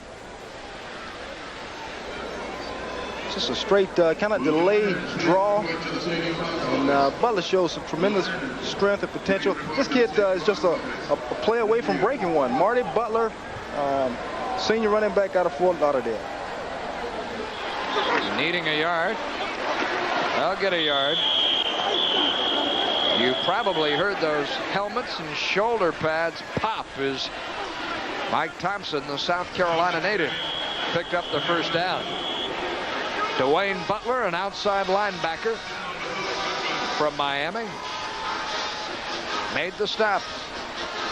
The substitution, LeBron Sumter, returns to the football game, and his classmate Ernie Williams, who had a big Florida Classic 364 days ago in this stadium, leaves the football game. It's Thomas to the bottom of your picture and Sumter to the top. Again, the eye set. Play action. Napier looking for his first completion. Fires and misfires. Rodney Banks, the senior tight end, number 88. Well covered. And there defensively, number 29, the free safety, J.C. Rainey. But a sophomore. I think that old Coach Little credits Antonio Napier for hanging in there. He's a freshman, but he's having a tough start. He's getting off to a tough start, and he's thrown the ball pretty well during the season. He's having a rough time tonight because of the conditions. The ball is wet and heavy. Now watch for the blitz here, too. It is 2nd and 10. See if the Rattlers come. Here they do. From the backside and the handoff. Well, daylight now for Donnie Hogan, and then tripped up in the backfield. And reaching out with the left hand to take him down is Maurice Scott, number 90. They brought the blitz. I tell you, if Scott hadn't made that shoestring tackle, Donnie Hogan would probably still be running. It's a good play. Under these conditions, we're able to come up with a play. Now watch from this angle. You can see there aren't a lot of white jerseys. Low delay draw where the running back can read the holes and jump in and out of the holes and find out what action is. Ernie Williams up top. Stevie Thomas in motion. Floating it downfield. It is caught. Sumter trying to get the first down. You know, he had it for a moment at the 44, at the FAMU 44, then dipped back to the 45, and that may have cost him the first, the way they spot it, and he does not like the spot he got, does the senior from Miami and Jackson High School. Well, Napier threw that ball up like it was a shot put. Apparently it's a little heavy now, Paul, and Sumter was able to come up with the catch. He had the first down, I think, initially, and then kind of lost it going back, trying to make something happen. How could one possibly throw and catch in this? Raining steadily. I'm sure the referee and the crews are doing everything possible to try to keep the balls dry, but it's just a little tough. Maybe by halftime they can get some fresh balls out, and initially we probably see some throwing the ball, some catching, and like what we probably would have seen had the weather been a lot different. Interesting opportunity here for Larry Little. He needs 6 inches to pick up the first. You have 4:45 to go in the first half, and your team is trailing your arch rival in the Florida A&M Rattlers 20-7. If you're Larry Little, you say, we need to score. Let's keep the football. Let's try and get it. Of course he will. He'll say, let's go for it. We don't have nothing to lose. There's no tomorrow. Let's get it done right now. And they've been getting good movement on the football. Banks and Edwin Clapp, the 2 tight ends. And the quarterback seat, Napier. Interesting play. He took a step to his left and then went off guard. Yeah, most quarterbacks now, the attack on that quarterback sneak, especially when it's in the field like it is to take a step back and read a little bit and try to go behind that big tackle, big guard. Edmund Lewis, a freshman left guard, number 71 at 255 pounds, provided the blocking. An important first down as Bethune-Cookman needs to get something on the board. 4 minutes remain in the first half. The pitch to Thompson, tripped up in his backfield. He tries to get back to the line of scrimmage, but Chris Blue, the linebacker, had him around the ankles. Number 57, he came knifing through to make the play. He reacts so quickly, Al. I tell you, at 5'11", 230 pounds, Chris just slants through there, makes the big play, and grabs over the ankle and holds on. The freshman right guard, Rodney Oliver, number 69 at 270 pounds, could not block him. Second down, Butler. Down he goes again. On his back, James McDuffie, the sophomore defensive end, number 93. Paul, I tell you, these Rattler linebackers are slashing, man. Keith Austin penetrated the ball. He was back there before the quarterback even got the ball. Yeah, the junior in Austin, a 200-pounder from Miami. A lot of fellows in this game that hail from either Jacksonville or Miami. I think Jacksonville and Miami traditionally have supplied both universities with outstanding football players. You have super programs in both areas, and I'm sure it will continue. Well, Marty Butler's from Fort Lauderdale, not too far away, and here he needs 10 yards. Napier under a heavy rush, and it's incomplete. And the receiver on the play in Thompson whistled out of bounds. Not a lot of poise there by Napier. He doesn't have time to throw now. Napier, the freshman, the youth of inexperience is really coming out of him right now. He's trying to throw a little check shoot there to his back and was unable to execute the play. That ball is very slippery, and the conditions have really attributed to this ball game. A 10-man rush. McLaughlin kicking it to the sideline. A water splashing about at the 15-yard line. Tyrone Davis lets it go for Florida A&M, and it's down at the 11. But the water is starting to build on top of this packed field. And the reason being, we'll remind you, as Florida A&M returns to the field, is that the Rolling Stones were here earlier this week, and the place was up for grabs. It was a great concert, but not conducive for growing grass. I tell you, Mark McLaughlin, my hat's off to him, but they're doing a super job in getting that ball downfield. 2:30 remaining in the first half. With the lead on the football, here come the Rattlers. The man who threw the touchdown pass. Bouncing outside. The little scat back, and Chris Daniels, the junior, all of 5'5", sweeps the right side, picks up about 5 yards. Willie Howard, the strong safety, took him down. Paul, I had an opportunity to talk to Chris Daniels back about homecoming. He's a little short guy, 5'5", 175 pounds, but he looks like he's carved out of granite. He's a walking muscle. A walking muscle. Here he's a running muscle. Look at the blocking he gets, too. The pulling guard, Robert Frost. Pick up 6. I'll give it to him again, and wacko. Greg Lawrence, the junior, inside linebacker number 58, put 215 pounds of his muscle into Daniels. Pretty good collision. 3rd down and 2 with 1:30 remaining. A bit surprised here that Bethune-Cookman doesn't call timeout. If they could get Florida A&M in a punting situation, they'd have another shot at scoring. Wide this way, Harry Brown to the bottom of your picture. The man in motion, James Thurman. Needing to, Daniels runs through a tackler, flag down. I think they got a piece of his face mask. Yeah, I believe Did Dwayne Donaldson on the outside, Nate Hudson on the stump. A couple of players grabbed that face mask. Chris has got to get north and south when you're in a short yardage situation like this. He is trying to get outside and break contain, but you got to turn it up and get north and south. We need 3 or 4 yards. Oh, it's an illegal shift rather than a face mask.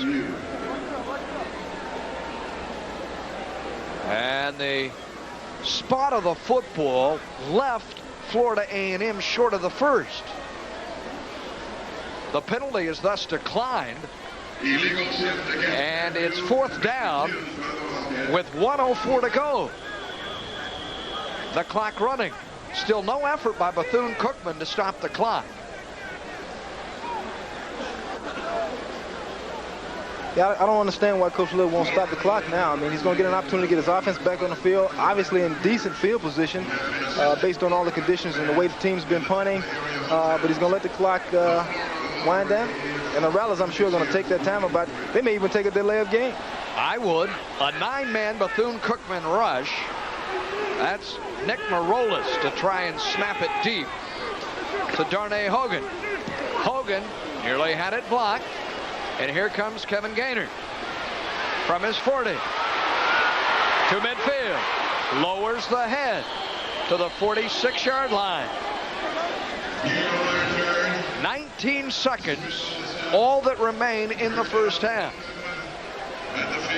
As Sumter and Gaynor talk about things coming off the field.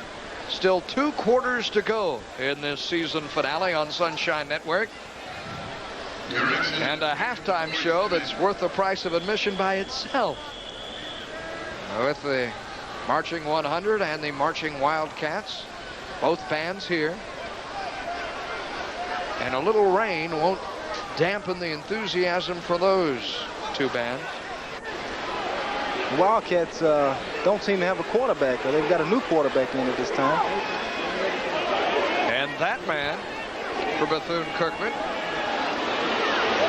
Well, let's see. Scrambling around and getting back to the 5-yard line appears to be J.D. Hall, calling timeout with 10 seconds to go. J.D. Hall is... pardon me. It is Lamarck Anderson, who was the starting quarterback when the season began. Lamarck Anderson reappears after a frustrating and disappointing first half for Antonio Napier. I think Coach Little wants to try to get a fresh arm in and try to throw a Hail Mary here or come up with a big play.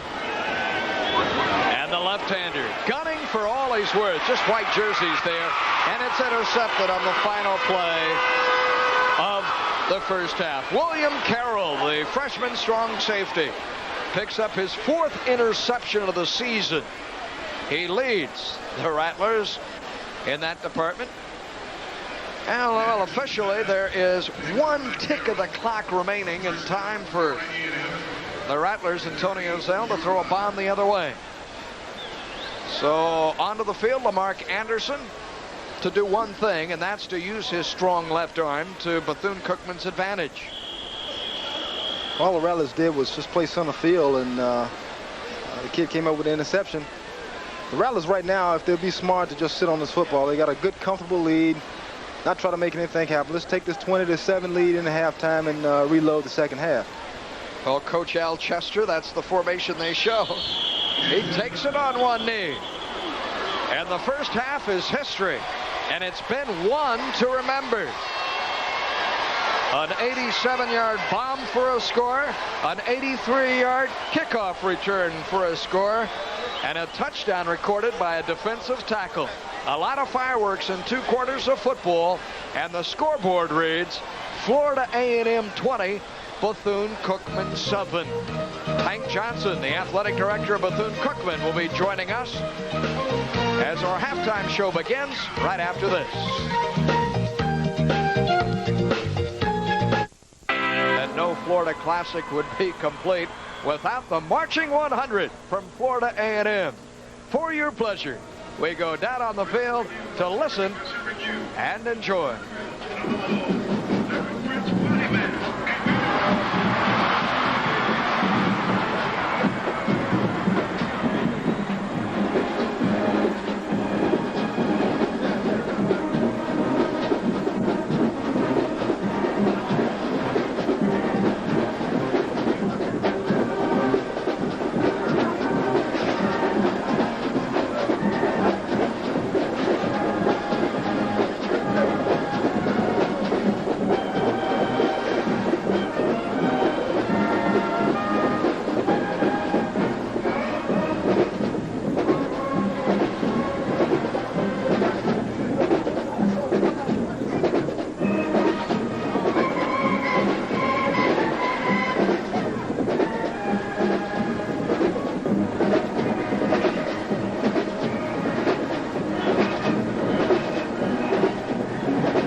contract band formation. With the baton in the hands of Maestro William P. Foster, the Dean of American Bandmasters, it's our pleasure performing you the beautiful Jessica Williams with the score 20-7. Congratulations, NCD.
The marching 100 from Florida, A&M. At the half, the Rattlers on the scoreboard as well, 20-7. Our halftime show continues in just a moment.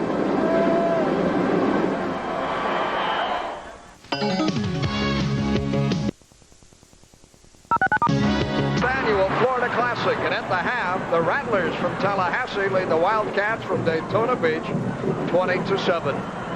Welcome back upstairs, and we're joined by the man, the most prominent man in orange and green, Dr. Walter Reed, the athletic director at Florida A&M, joining a former FAMU alumnus, Al Chester, and myself up here. And, well, the first half is going pretty well from your perspective.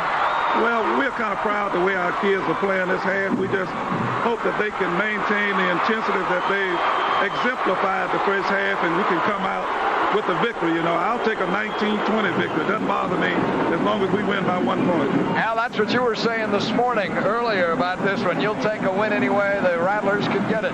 No doubt about it. Dr. Reed, I wanted to ask you a question. What kind of impact does this game have on the schools financially?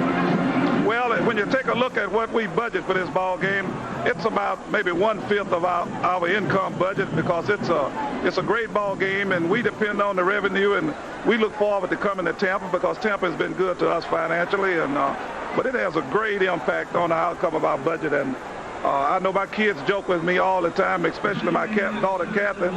I count people as they come in the gate. I don't worry about the scores until I count everybody that's in the stadium, and I know Tank is doing the same thing. That's a businessman approach, I tell you. You know, the Division I AA playoffs started today, and there has long been the discussion that this game, in a way, handicaps the two teams because they can't participate in the I AA playoffs if they so qualify. What plans are there in place in the future, Coach, that if a team would have a season that would merit such attention, it could advance to championship play? Well, you know, I'm on the 1AA football committee, so you know I'm pro 1AA playoff.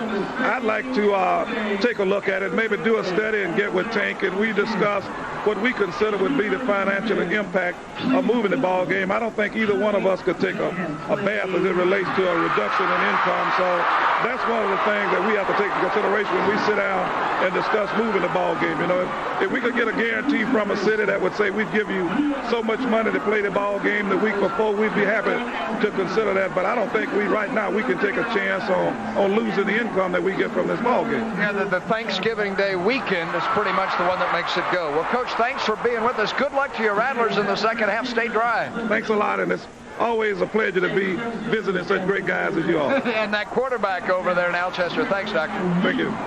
Dr. Walter Reed up here with us. 20-7 the score at the half. And he is not the only man at the helm here upstairs.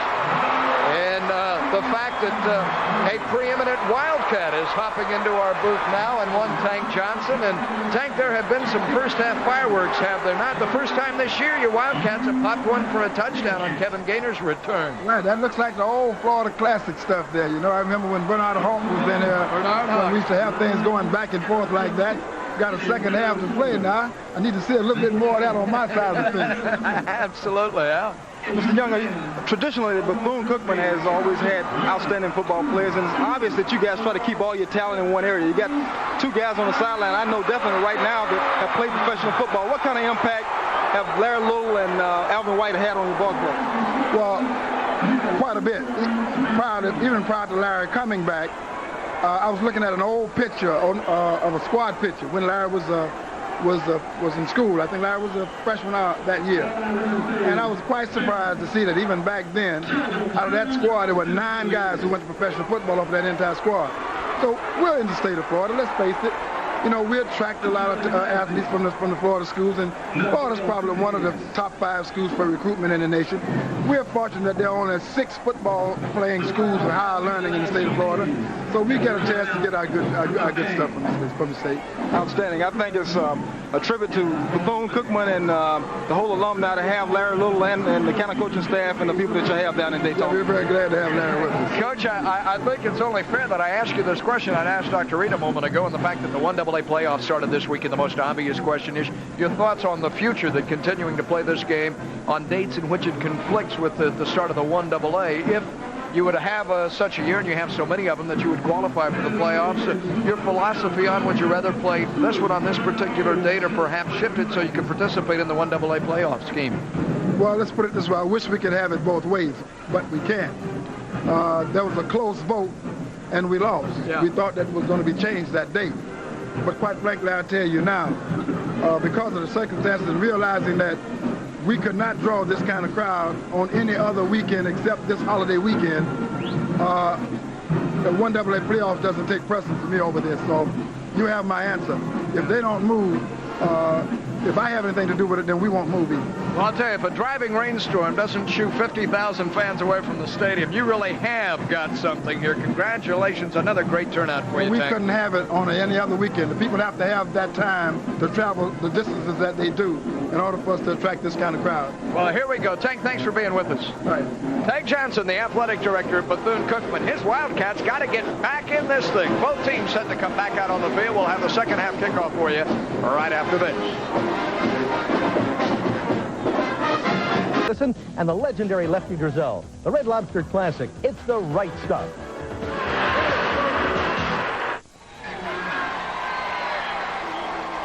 It's been a halftime spectacular to remember.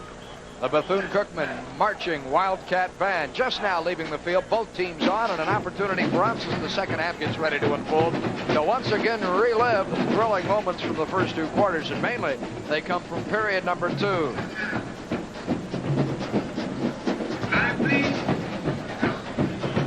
Take a look at this. Mark McLaughlin, the freshman kicker playing in his first Florida Classic, has the kick blocked, Al, only to come right back to him. And what's he going to do but try and be like you and throw the ball?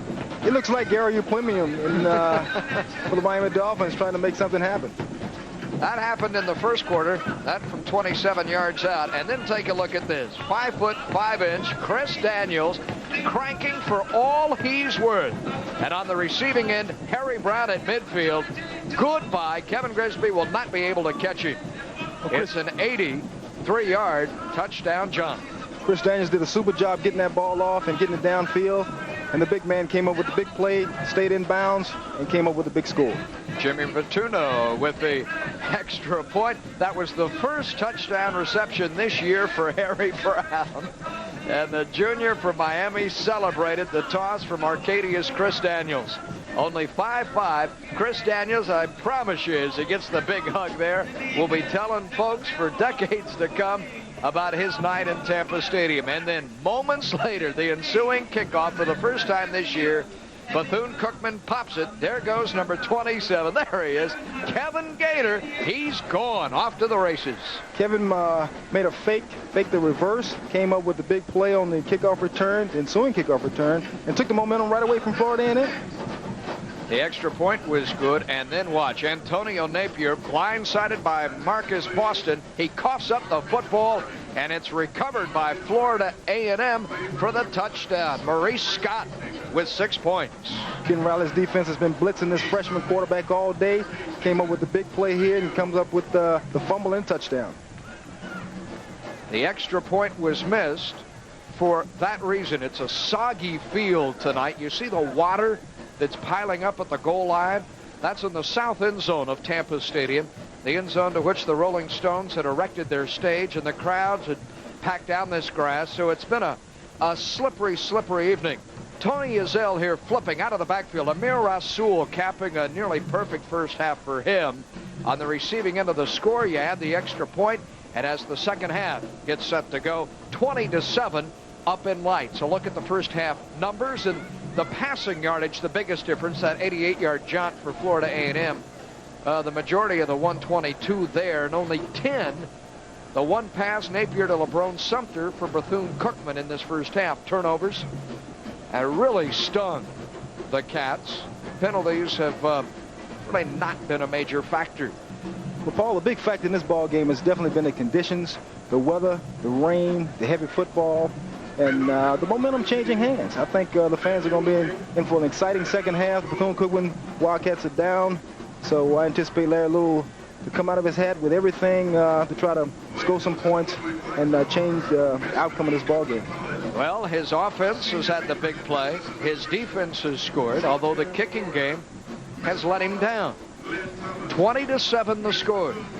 And for Larry Little, trying to even his record at 500 in this his 7th season at his alma mater. He knows it's an uphill climb. He's got a ways to go on a very wet night in Tampa Stadium. And standing next to the puddle trying to walk on water is Kevin Grisby, or rather Kevin Gaynor to your right. And Jimmy Vertuno, the junior kicker from Tallahassee, has the ball already cocked at the 35-yard line. And with Al Chester, I'm Paul Kennedy, enjoying with you the second half of this 10th annual Florida Classic. Here comes Gaynor. Out across the 20 to the 25-yard line. The tackle made by defensive back Darrell Smith, a freshman from Plant City.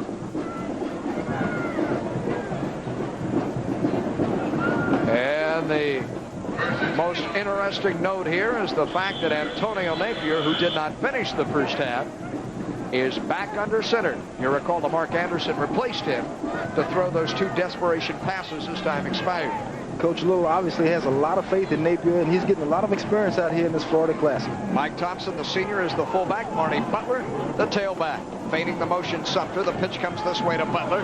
Butler breaks it at the 30, up to the 31-yard line, and Stevie Thomas did a nice job, number 16, of blocking for him. Lowell Crawford, the right cornerback, number 7, in on the stop. Well, Stevie Thompson has got to show the scouts that he can do something other than run routes and catch balls. And it's very interesting to see that he's out there blocking on the Florida A&M cornerbacks. Pro scouts definitely want to see that and see his intensity when it comes to blocking skills. It was a pickup on the play of 4 from the, or rather 6,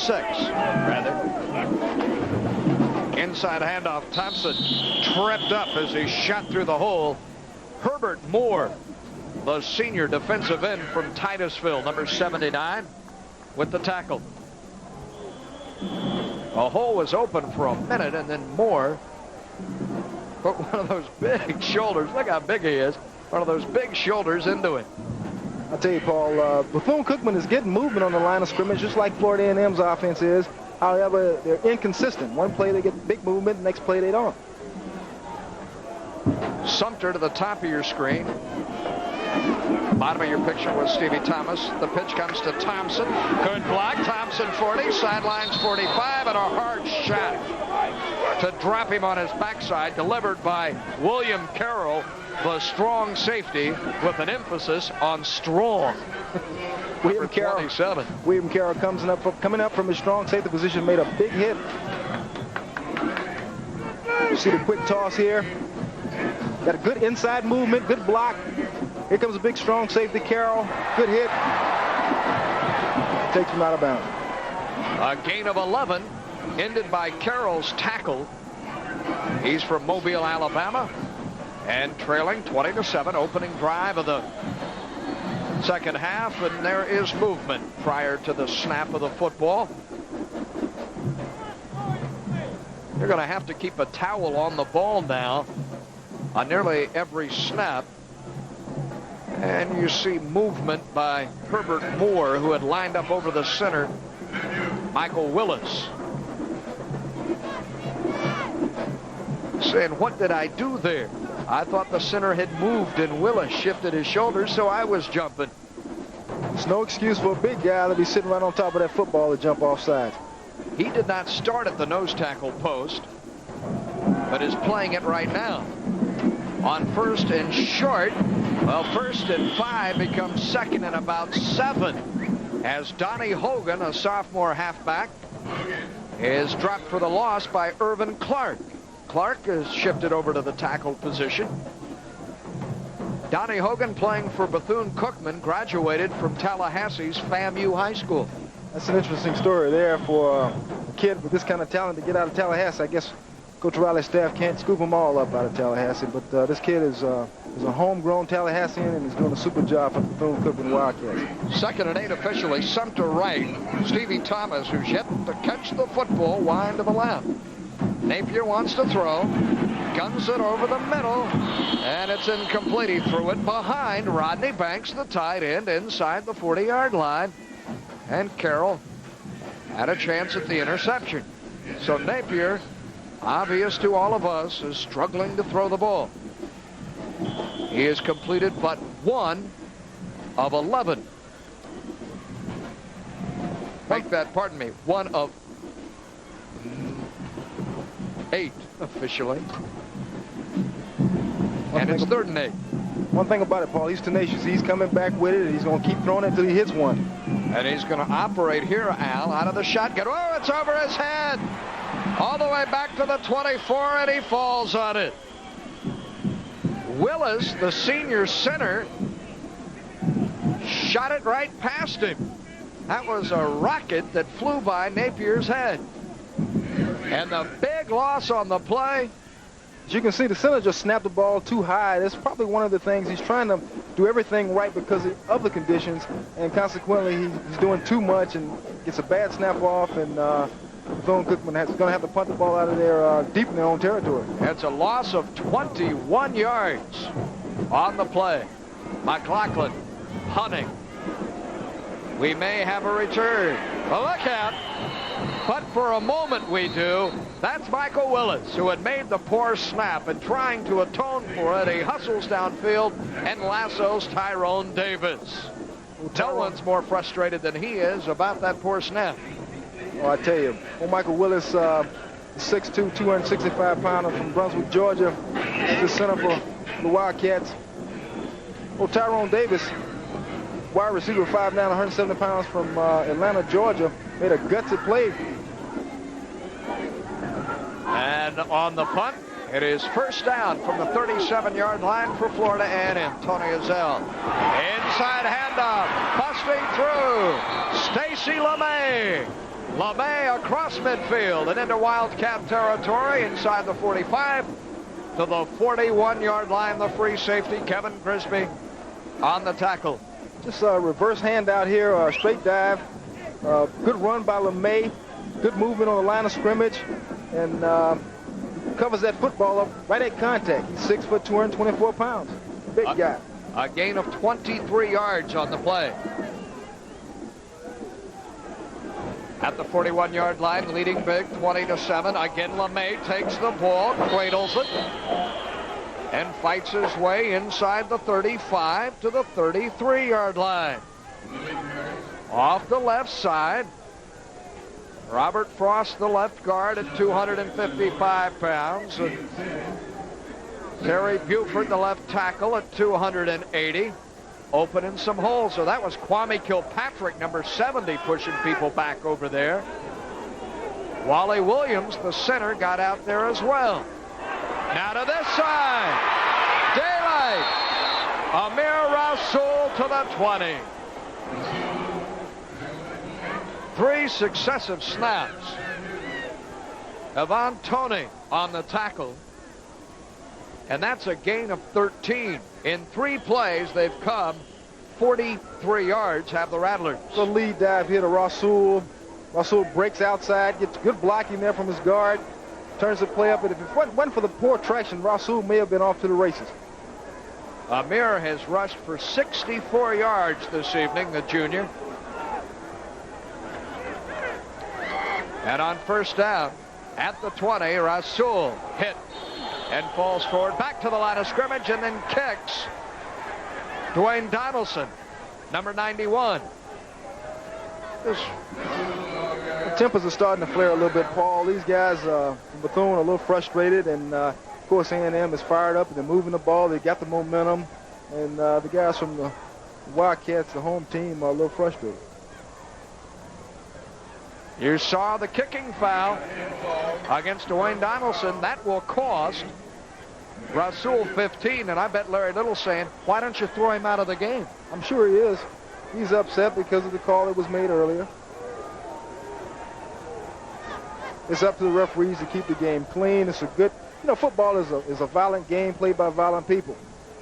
See if you can pick it up at the end of the play. Rasul, after he goes down, will kick Dwayne Donaldson. He goes down. Donaldson has him around the legs, and then he kicks him right there. And that brought on the 15-yard penalty. And Rasul is fortunate that he's still in the football game, especially in a rivalry like this where the officiating crew is trying to keep control of the game. They want to maintain control of the ball game. But I tell you, in Rasul's defense, the big lineman there, the linebacker who made the tackle, was picking his legs up, trying to taunt him a little bit. And I think Rasul, being tired and legs worn down, with his traction being like it is, was just frustrated too. Well, Amir Rasul is a very religious young man with a great deal of discipline, so it's quite uncharacteristic for him to react like that. It's second down now and 24 as Azell fires. And out of the backfield, Rasul to the 25, the 24-yard line of Toney. The left corner, the sophomore from Sebring, made the stop. We always talking about Tony Ezell, the runner, but Tony Ezell is an excellent pass catcher. He's also the leading pass receiver on this A&M ball club. He has a lot of abilities, and he's a workhorse. He's the big man, the big play guy that Coach Ken Riley's offense is geared around. That's his 5th completion of this game, good for 10 yards. And Rasul has been a favorite target of his this evening. That's Amir's 3rd catch. 3 of the 5 have gone to his backs. And now facing 3rd and we'll call it 13. Ken Riley has taken a timeout. His first, he'll have 2 remaining. He leads 20-7 as we take this timeout with him.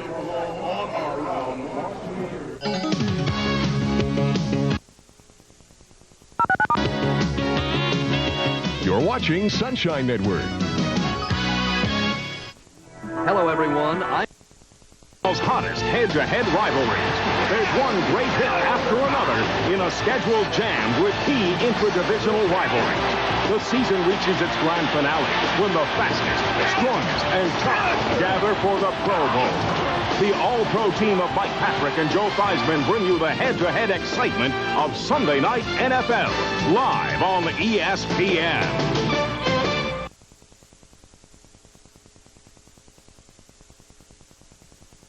If you own a Sylvania Super Set with a new Super Window, you can watch me while scanning other channels. Check on tomorrow's weather. Watch one program while you view and record another. And for the sports fan, this feature is great. Watch 2 games at once, and when the action heats up in one, just swap the pictures. Remember, if your set doesn't have Super Window, you just have me to watch. The Sylvania Super Set available at Kaufman and Roberts. Florida A&M marches goalward, leading midway through the third quarter, 20-7. And having just used the timeout to set strategy, officially it's 3rd and 14. They must penetrate the 10-yard line to hold on to the ball. On the roll, Ezell. He'll tuck it to the 17. Well, he's in field goal range for Jimmy Vertuno. Although there is a whale of a wind coming out of the south, gusting at a good 15 to 20 knots sporadically as you look at Old Glory being whipped about high atop Tampa Stadium. This is a 35-yard effort for Vertuno, who's 9 of 16 this year. His best is of 34. So into the wind, this would be his finest shot this season. He puts his foot into it and nails it. Jimmy Vertuno into the wind kicks his longest field goal of his junior year. And the Rattlers from Tallahassee are able to salvage 3 out of that drive. A wet field and a gusting wind, and Vertuno keeps the ball very low, Al. Yeah, he's got excellent form. He gets up under the football. His head is down, and consequently, he's on the money. He hits the upright that pushes it right in there. And I think you have to credit just hard work and discipline and concentration on getting this job done here under these conditions. Oh, Jimmy, you would have to credit Jimmy's presence at Florida A&M, though, Herb Reinhardt. Herb had a whole big hand in recruiting Jimmy, and Jimmy's done a fine job for the athletic program. From 35 yards away, 23-7. The Rattlers build on that score with 7:54 remaining. An impressive march on their first possession of the second half. Kind of establishing something, Al. I tell you, the Rattlers went down and drove the football down their throats, engineered a drive, ate up some of the clock. This is what Ken Riley wants to do. All they got to do is maintain control. Here comes Gaynor.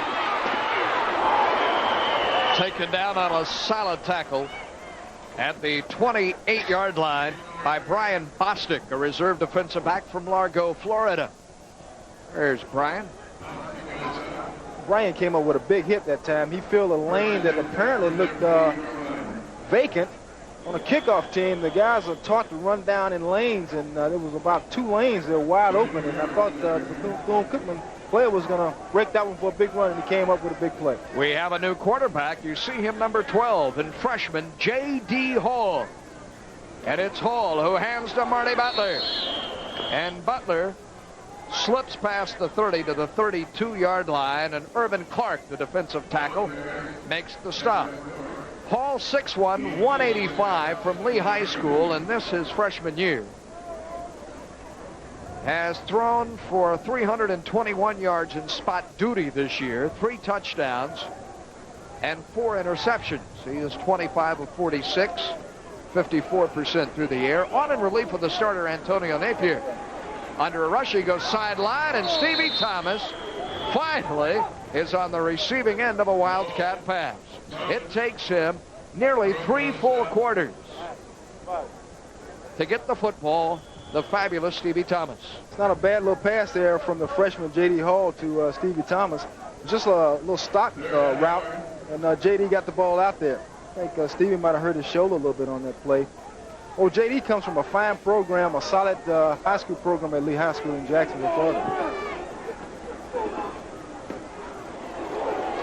Inside handoff, we may have a loose ball. The Rattlers say they have the football at the 39-yard line. Well, no, it is a first down.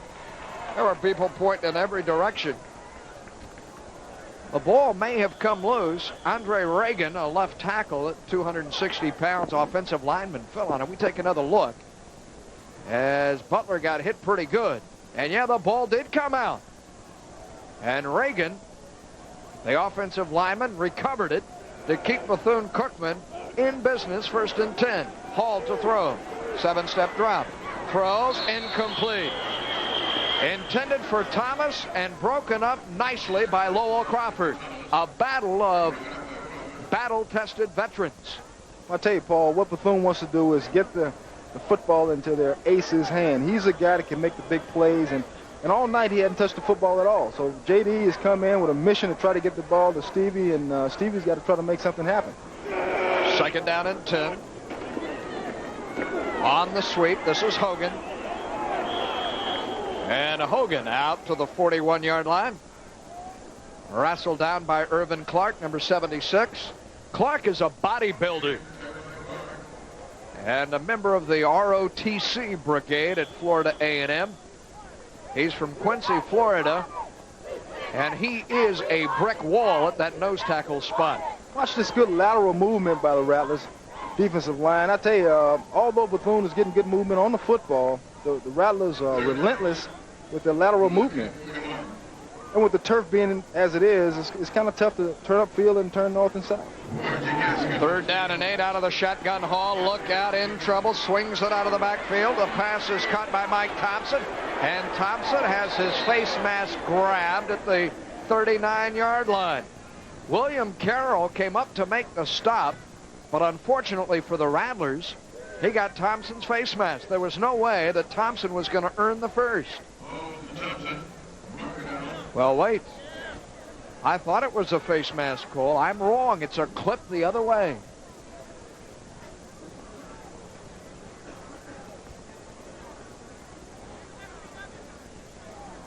See if we can find it there. J.D. drops back, throws a screen, jump, get the ball over McDuffie's head. There's the cliff right. Well, Rodney Banks, the tight end, was called for the clip, blocking from behind. And the penalty will be declined. And Mark McLaughlin, punting for the 2nd time in this half, had a 34-yard effort in the first. Puts the right foot into it. Bounding along. And from his 25-yard line, unable to get outside is Tyrone Davis. Davis for about 3. One thing that you can say about Bethune-Cookman, they have covered punts like few others. Opponents averaging less than 2 yards per return this year. And Robert Harvey on the stop, one of the reasons why. Well, it's obvious, Paul, that Coach Little and his staff put a lot of emphasis on special teams, and I think you can probably attribute that to Coach Alvin White, who was a special team specialist in the NFL. You know, I noticed Tony Ezel limping when he came out that drive. He's got that ankle wrapped up a little tight. He might have hurt that ankle the first half. Ready to work. And the inside give is to Stacy LeMay. LeMay for a yard. What the Rattlers are trying to do now is just control the line of scrimmage, control the football, eat the clock up, get good sustained drives, and move the football. That's what they're trying to do now. What they've got to do is cover the football and avoid mistakes, fumbles, and miscues.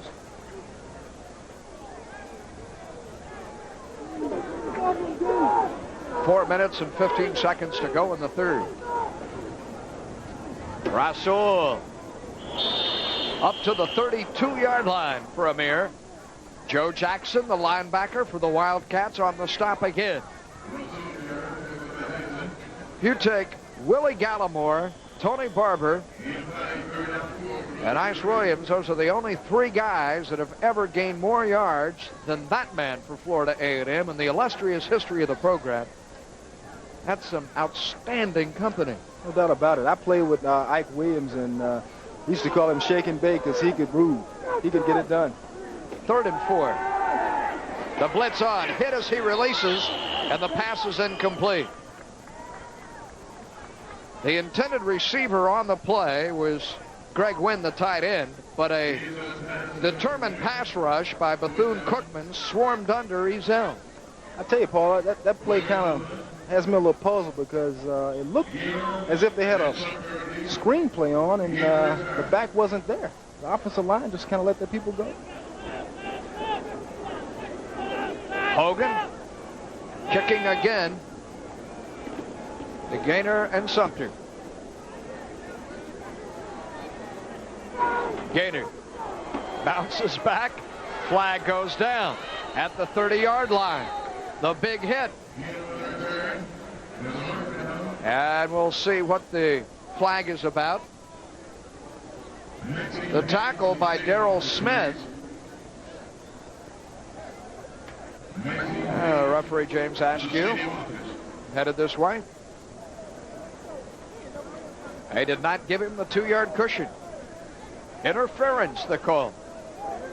Right there. Oh, I don't know about that one, Paul. It might have been his own man. Well, Darrell Smith, the man, charged with the interference rather than the tackle. We'll be back in a moment. Good. 3:22 to go in the 3rd, and it's been Florida A&M. With the field goal in this half, Marty Butler bouncing outside, trying to get it going for the Cats, and he's to midfield, and then first collared by William Evers. William Petey Evers. I tell you what, Marty Butler's been spending a lot of time in the Rattlers secondary all day. He's a kid that is a flashy runner, and because of the turf, he can't cut and run like he wants to. He's putting forth a lot of good effort, though, and is keeping Bethune in this football game. He's got to be their leading ground rusher. You can see him breaking that secondary, switching the ball, doing all the right things, trying to get a little stiff arm in there, but and he's frustrated because of the turf. Good shot down! Hey, good shot down! And on first down, out 2 and down 2, I should say, the 45-yard line is Donnie Hogan. Hogan hauled down by Dwayne Butler. It's a simple little lead dive in there by the tackle. Oh, Hogan from Tallahassee definitely wants to play well against his friends and foes from Tallahassee, Florida A&M.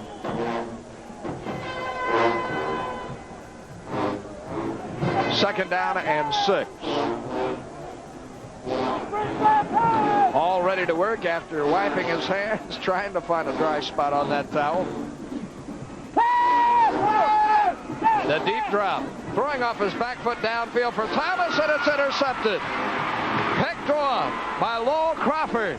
Sumter on his back to haul him down at the 24-yard line. But it's turnover number 3 for Bethune-Cookman. And Lowell Crawford, the 4-year veteran, has his second interception of this his senior year. This old J.D. Hall standing back there. You see, he can't get his feet planted. He throws a wobbly ball. He's trying to hit old Stevie on a post corner, and Crawford's right there waiting on it. The ball kind of hung up in the air, and he was able to come up with the interception. Bethune right now is in a posture where they're trying to force things to happen, trying to make the big play. With 1 minute and 50 seconds left in the 3rd quarter, they need to score right now. On 1st and 10 following the turnover. Wide this way to the bottom of your picture, Harry Brown. The handoff to Rasul, sweeping the left side.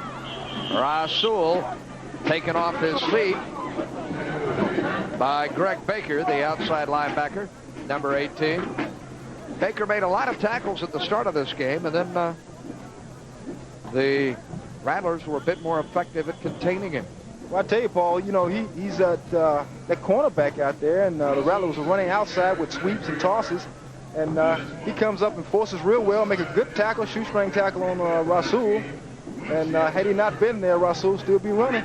Yeah, Amir now 16 carries for 80 yards unofficially. Inside handoff and lunging up to the 30, trying to salvage what he can out of the play is Stacy LeMay, the fullback. Joe Jackson On the inside, the linebacker on the spot. Paul, I tell you, LeMay and Rasul really complement each other. It reminds me a lot of Kick and Zonka, you know, in and out, and Merck Morris with the speed of Rasul. They really complement each other. I think that's a good backfield. Wide receiver Tim Daniel, the freshman, brought in the play, and then comes wide to the near right side. Play action, they're rolling his way, and now the little toss downfield, open, LeMay. LeMay on his feet at midfield and down to the 49-yard line. And the tackle made by Cedric McKinnon, the outside linebacker. Watch the play now. LeMay, big block here, but LeMay sneaks through the line, and nobody picks him up, and he's wide open. Just as we mentioned, the combo of him and Rasul, he can catch the ball just like Rasul, and these guys are tandem that seem to be getting the job done here tonight. A gain of 20, the 6th completion in this game for Tony Ezell. He's 6 of 12 now, and he finds another back. He's been throwing to Rasul and LeMay throughout the game, and the third quarter is done. Stacy LeMay and his Rattler teammates know that Florida A&M is about 15 minutes away from what would be their 6th win here to cap 1989. Back with the finish in a moment. The Johnny Walker Australian Golf Classic from Sunshine Network, Florida's best. 23-7 your score as we open up the fourth quarter. And the inside handoff to LeMay attracts the attention of Dwayne Donaldson. And the left outside linebacker takes him down. I'll tell you, Donaldson, when he hits you, you know about it. There's no doubt about it. Both linebackers field. Good hit. Bethune-Cookman's defense has been stingy all night. These guys have come up with big plays. Offensive line just controlling the ball. They've had a couple of big plays and miscues, and consequently A&M has been able to take advantage of it. Daniel wide to the bottom of your picture, and the tailback in Rasul cuts behind a block. He's at the 40 and out of bounds at the 30-yard line. Rasul is so quick. He uses his blockers so well, and that lateral speed carries him from traffic to quickly outside for big yardage. The pickup there, good of 19. He said the lead dive here into Rasul. Big block right there on the guard. Rasul reads it, bounces outside, gets as much as he can, and runs out of bounds. I tell you, if he keeps this up, this is going to be his 4th straight 100-yard rushing day. The man who supplied the block, big number 67, LaRon Strong, out of Bartow, 270-pounder, who said, "This game is our season." And he's playing like it. Inside handoff to the 26-yard line for Stacy LeMay. Paul, you've got to credit this offensive line for doing a tremendous job up front, but I tell you, LeMay and Rasul, man, just a tandem you just can't stop. And the Rattler fans should be very proud of what these guys are doing here tonight. We're seeing some clean uniforms in there, are we not? Number 8, William Davis, a sophomore wide receiver, comes wide to the left side. Ken Riley is going deeper and deeper into his bench as the Rattlers go deeper and deeper into Wildcat country. LeMay jacked up at the 25-yard line by Greg Lawrence. A linebacker. The crowd is thinned somewhat, as you'd expect, on this rainy night, but it was a huge gathering of better than 50,000 when the night began. And as we heard from both Tank Johnson and alluded to by Dr. Walter Reed, this game is more important to the schools in many ways than the 1AA playoffs. Rasul uses the stiff arm to the 20, to the 10, out of bounds, 6-yard lines, pushed out by Kevin Grisby. He used the stiff arm to buy himself another 7 yards. That's all you got. You know, just like I said earlier, this guy can bench press 350 pounds. Utilize the stiff arm here. Here we go. Little lead dive there. Rasul bounces outside, though. Stiff arm this guy, just push him straight down, picks up as much as he can get, and because of the turf, Russell has to come up short of a touchdown. But he's a workhorse. That 19-yard gain, Al, places him over the 100-yard plateau. He has 109 yards rushing this evening, does Amir Rasul. And he's the tailback in the eye. And it's Rasul into the end zone.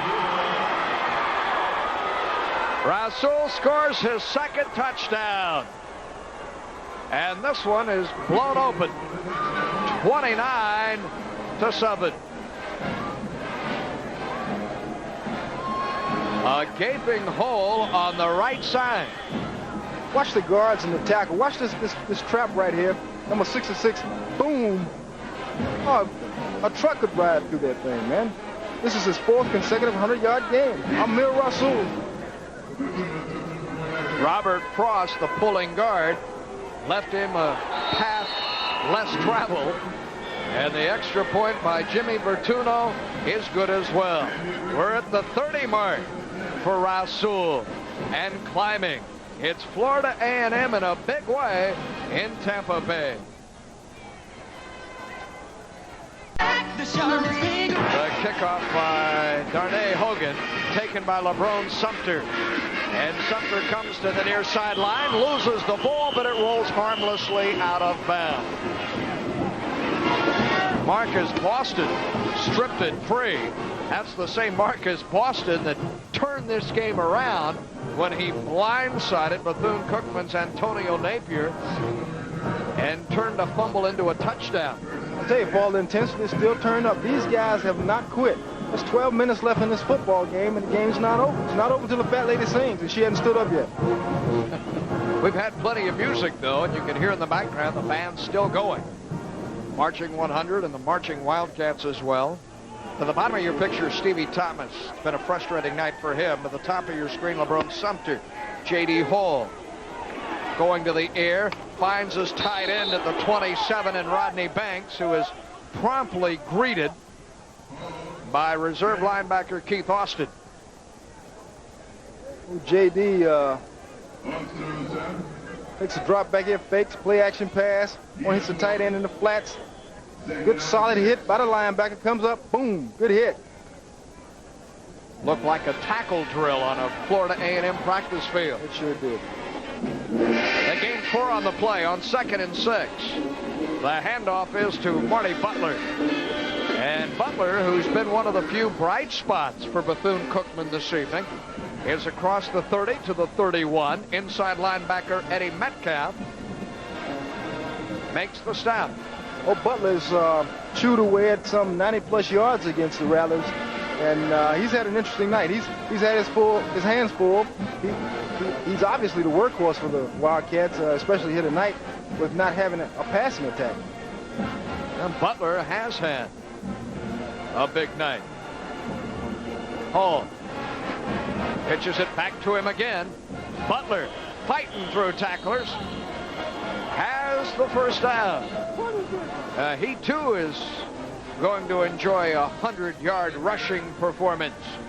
Jacob Turnipseed, the defensive back, came up to make the hit. The toss left here to Butler. Hard running. See, he runs in his own man. He's a tough cookie. Big numbers on Marty Butler this evening, the Fort Lauderdale senior. Paul, he's got 13 carries for 114 carries for 101 yards. That's a good night. Look at the average. Back goes Hall. Here comes pressure. Away goes the ball, and this time it's caught. Caught upfield at the 45, and Rodney Banks dipped back toward his own goal line and then picked up a couple of more, the senior from Riviera Beach. At 2:45, they've looked for him a lot tonight, but haven't been able to get there. And we have an injured cat in Edmund Lewis, an offensive lineman. Number 71, slow to his feet.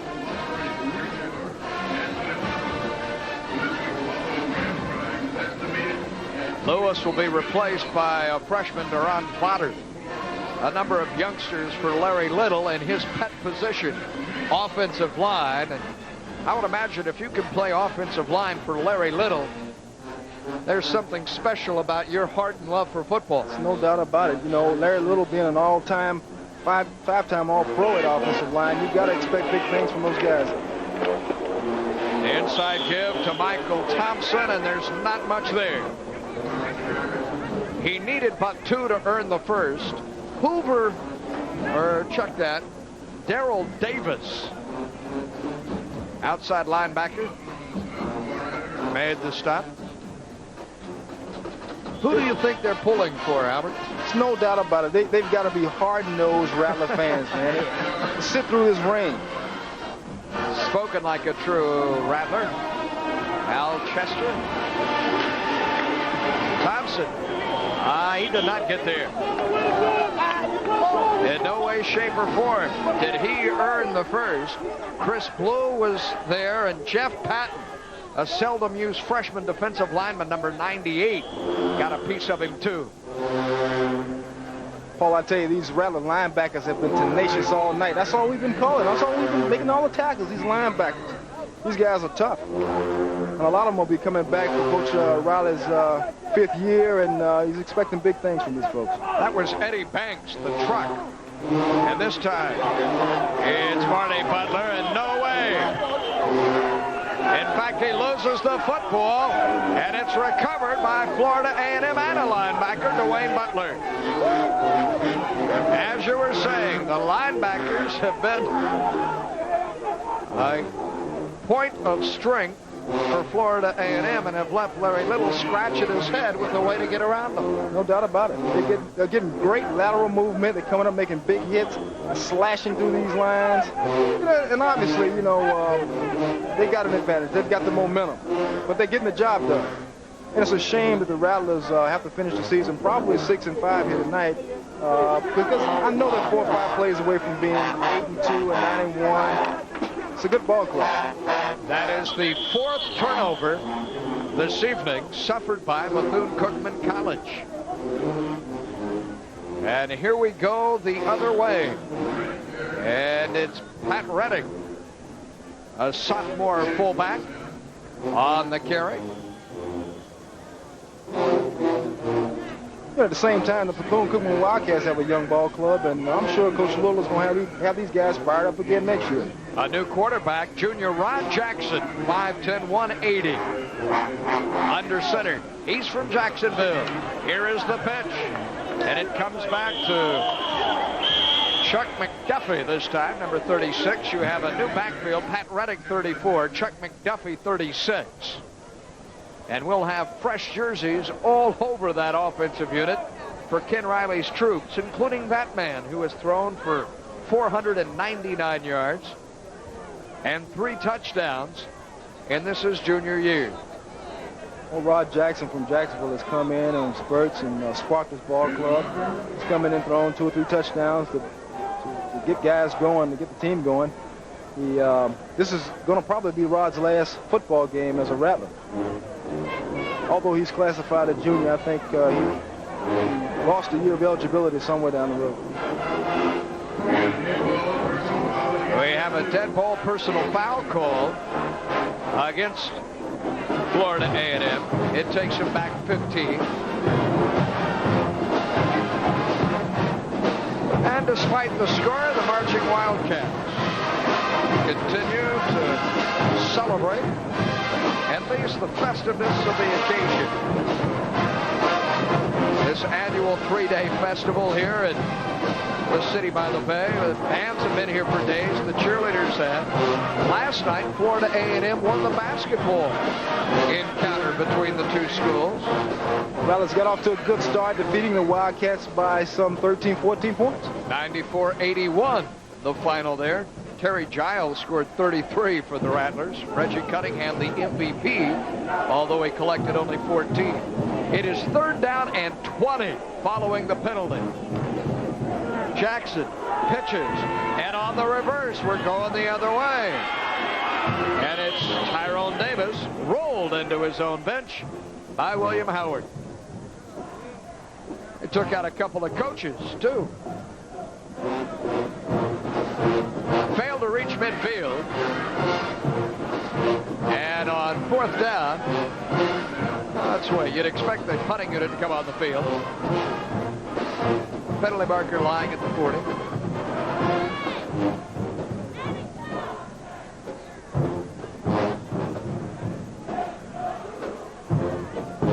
I tell you, Paul, these referees have met more than Congress at some points during this game. They've been meeting and trying to make decisions. It's been an interesting night for these guys. Holding the call. More than likely it will be declined, and Larry Little will take the football. He'll have 7 minutes and 26 seconds to do something about it. The reverse, and the flag was already down.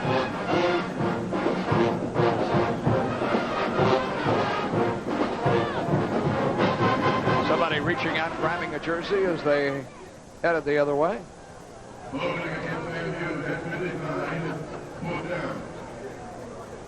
Here come the punt teams onto the field. We had a scoreless first quarter this evening. And then Florida A&M with 20 in the second quarter. Bethune-Cookman with the lone kickoff return by the man at the bottom of your picture there. And the speedster Kevin Gaynor. 3 more in the third and a touchdown in the fourth.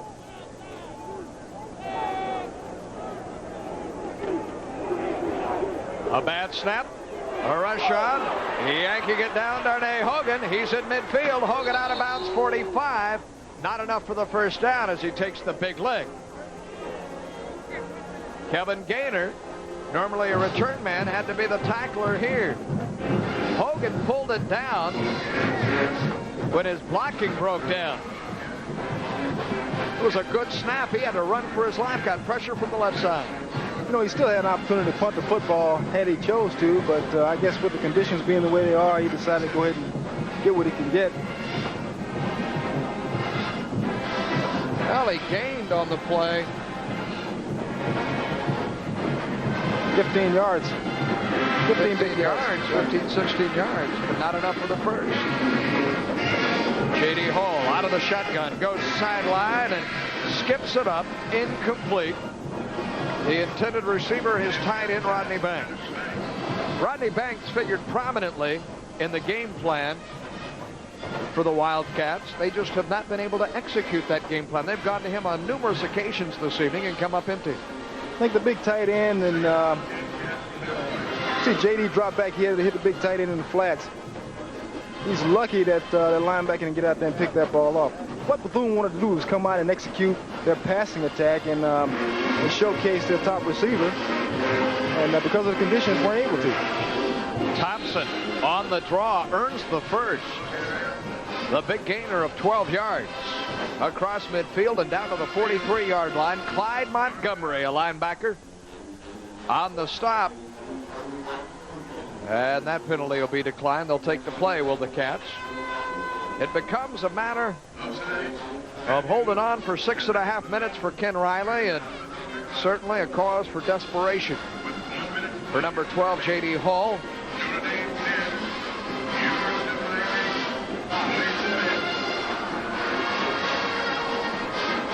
As Larry Little looks a losing campaign square in the eye. Hall under pressure. Down he goes. It was all he could do to keep from being separated from the football. The first man to get him, Maurice Scott, number 90, the defensive end from Chicago.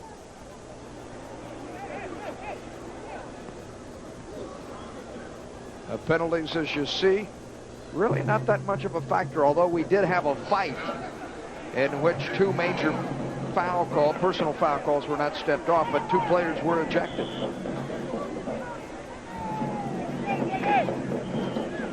The wind truly went out of Bethune-Cookman's sails, I think, when Bertuno hit that 35-yard field goal into the wind. I think you're right, Paul. Loose ball Hall. They've already turned it over 4 times.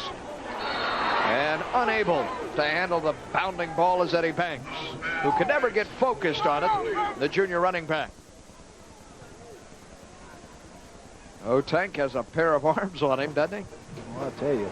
Oh, J.D. Hall having a rough time handling this football, and the Wildcats seem to handle that thing like it's a hot potato. Oh, you get in situations like this, and you're totally out of your element, out of your game plan. You're just trying to make something happen. You know, you're losing, you're down by 23 points, and it's 5 minutes left in the game. You want to be respectable. You're trying to be tough, trying to hang in there. It's just tough. Ball back to throw. Again off balance as he throws, and a diving effort at the 36-yard line, ruled incomplete. Sumter could not get there. Hall is 4 of 9 through the air. He's having a rough time. JD's, like I said, he came from a good program at Lee High School. He's not able to drop back and set up and throw the ball like he wants to, and so consequently he's just pushing it downfield and just can't seem to make anything happen. We've only had 5 passes completed by the Cats as a team. The starter in Napier with but 1. It's 4th and 15, obviously. Bethune-Cookman going for it. Gunning deep downfield. It's caught. And right at the first down marker. Whether or not it's enough for Carl Gibbons and company to earn the first down remains to be seen. He had the first down when he caught it and dipped back, and he may not have it now. JD did a good job getting the ball downfield. All these guys are doing are running underneath routes, curls, and comebacks, and coming up with the catch. Gibbons knew where he needed to cross or run the crossing route to have the first down. He caught the ball at that point at the 31, 32-yard line and then dipped. Again, Paul, I think he was caught in a situation where he was just trying to make something else happen. You got to maintain going north and south to try to keep the ball in your favor. And he's way off, way short, and you see a little bit of tempers flaring there. Timeout on the field. This one's going to belong to A&M. 5:09 to go. We'll be back with the finish right after this. Look at all that food. Big Steak Joe's with the best all-you-can-eat ribs in town. To the sounds of the Marseillaise. It is Florida A&M parading toward its 6th victory. And a new Rattler ball carrier in Chuck McDuffie, the freshman from Mulberry, Florida, who sweeps the right side. And the stop on the play is made by Willie Howard for Bethune-Cookman. Paul, this is what's been plaguing the Rattlers all year, not having experience and depth in the positions. So Ken Riley now is giving all these younger kids an opportunity to play in this great contest and gain some season experience, and hopefully they can carry this over the next season and get off to a jump start. Coming this way and out to the 38-yard line again, McDuffie. Jackson and company, their assignment to kill the clock, which shows 4 minutes and 15 seconds and ticking. This game, in terms of the score, very reminiscent of a year ago when the shoe was on the other foot. And it was Ken Riley and company that were shut out 25-0. If you take away Bethune-Cookman's 83-yard kickoff return, this one was a shutout this evening. McDuffie, look out. Down he goes. Stripping him of the football after the tackle, Benny Cook.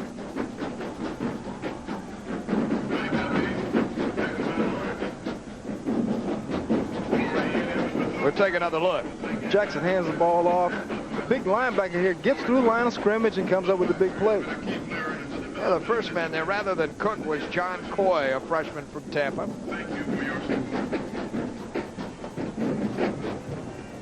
And McDuffie runs that ball hard, too. You know, the big guy has to be strong to pull him down.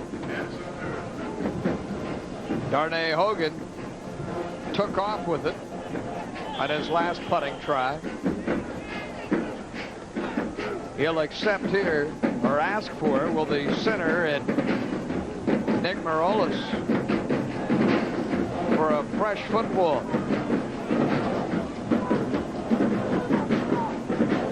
Oh, the clock is still rolling, even though there's timeout on the field. It's down to 2:45 and counting. They neglected to stop the clock, and nobody caught it. Gator and Sumter are waiting the kick by Hogan. He gets this one away.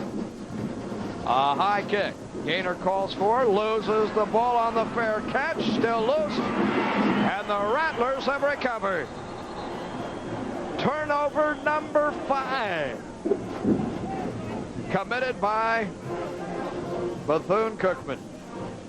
Coach Little's got that look on his face. Boy, when it rains, it pours.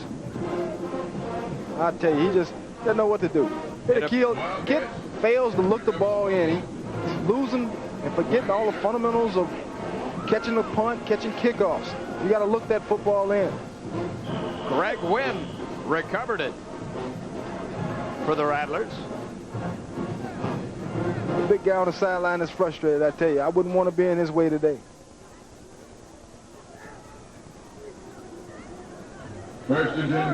Florida A&M has not scored this many points. Well, they say that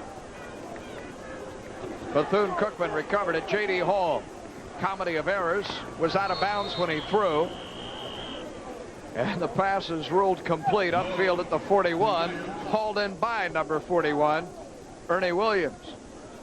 Florida A&M has not scored 30 points on Bethune-Cookman in this game since 1971. That's when Larry Little was enjoying a near-perfect season for the Dolphins a year before his perfect year. So it has been nearly 2 decades since Ken Riley's troops have put or Florida A&M has put a whipping like this on Bethune-Cookman. Oh, yeah, and Coach Riley, you can see the pleasure on his face. He's got to feel real good about this climax in the season with a big victory like this against Bethune-Cookman. 1:27 to go as Hall guns on the run. He finds Stevie Thomas. Thomas at midfield and is stopped. We are seeing the final moments of what has been an illustrious career in maroon and gold for number 16, Stevie Thomas. That was his 41st reception tonight, his 124th in a career that has amassed better than 2,065 yards on the receiving end of Wildcat passes. Well, folks, I don't think you've heard the last of Stevie Thomas. He's got the kind of potential to play in the NFL. He's got the speed, the grace, the hands, the moves. He can get it done. Hall looking his way, finds him, and out of bounds he goes. Well, he needed 88 yards coming in to set the all-time record. Some John going on back and forth over there. I don't think there was an intentional hit or shove until that moment. And now you have a volatile situation that the coaches and officials will be challenged to try and keep control of.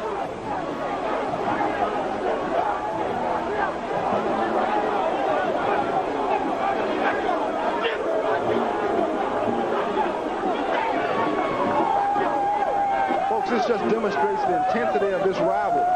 You got both schools who are frustrated. Bethune-Cookman who's frustrated because they're losing, and just the intensity of the rival. You know, A&M is getting an opportunity to kind of pay Bethune-Cookman back for what happened last year. So watch Stevie Thomas here. All he's doing is running a little fade route here. Catches the ball, and the guy gives him a good little shot going out of bounds. It looks like someone on the sideline kind of shoved him a little bit.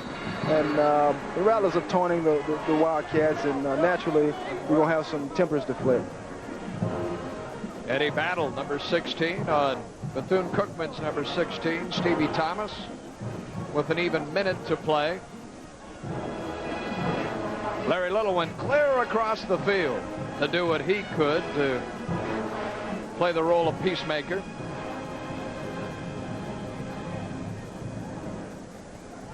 Always a class act, as is Ken. Well, he's probably will be thinking about spring practice and off-season conditioning the first thing tomorrow morning. No doubt about it. He'll be ready to go, as will Ken Riley.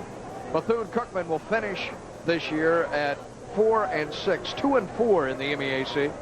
Florida A&M will end on a winning note, 6-5 on the year, and even 500 in the Mid-Eastern Athletic Conference, and finish 3rd in the league to only the conference champion Delaware State and the runner-up in Howard. And the Rattlers will have taken 3 of their last 4 to end the year. Our halftime guest, Dr. Walter Reed, the athletic director at Florida A&M. You see him in the jacket talking to Jim Askew, the referee.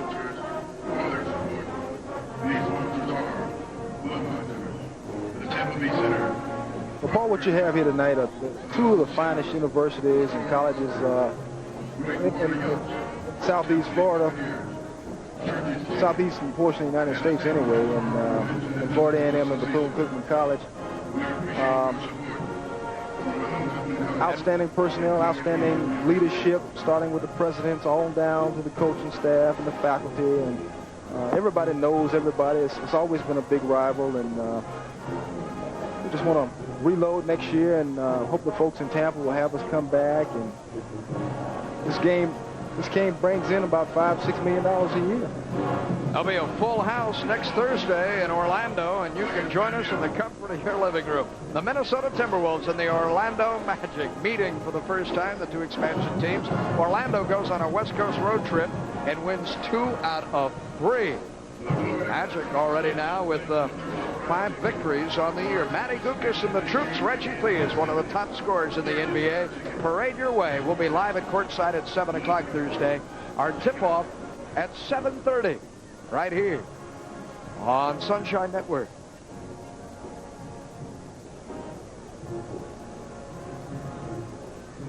Still a minute to go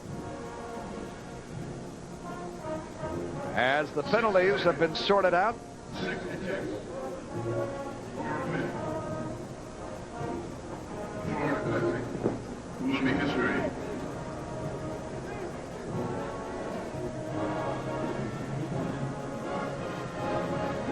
We wait with the rest of you for the play to resume. Now the 15-yard step off has moved it all the way down to the 21-yard line. It is first down, Wildcats now, after the gain to Stevie Thomas. And here is J.D. Hall out of the shotgun. Here comes the blitz as well. Hall fires toward the goal line. It's tipped incomplete at the 6-yard line, intended for Stevie Thomas. There defensively for Florida A&M was Sean Williams, the defensive back. 53 seconds remaining, second down. I think both coaches got an opportunity to play a lot of people and take a good look at folks in this big game, and they can go back, just like you said earlier, and reload for next year and be real excited about the upcoming years. Hogan hard charging around the right side to the 17-yard line. And there is timeout taken by Bethune-Cookman. So as a matter of pride, the Cats wish to put 7 on the board. Maurice Scott, who started this game at the left end position, made the stop, and most of those fresh jerseys we saw in earlier defensively for Florida A&M have been replaced by the starters who want to keep Bethune-Cookman out of the end zone a la a year ago. I think that's exactly what's on their minds, Paul. Last year being shut out 25-0, and technically they still have a shutout going.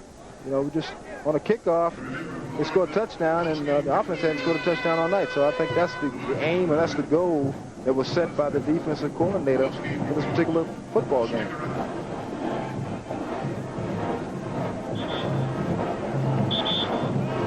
.45 ticks of the clock remaining.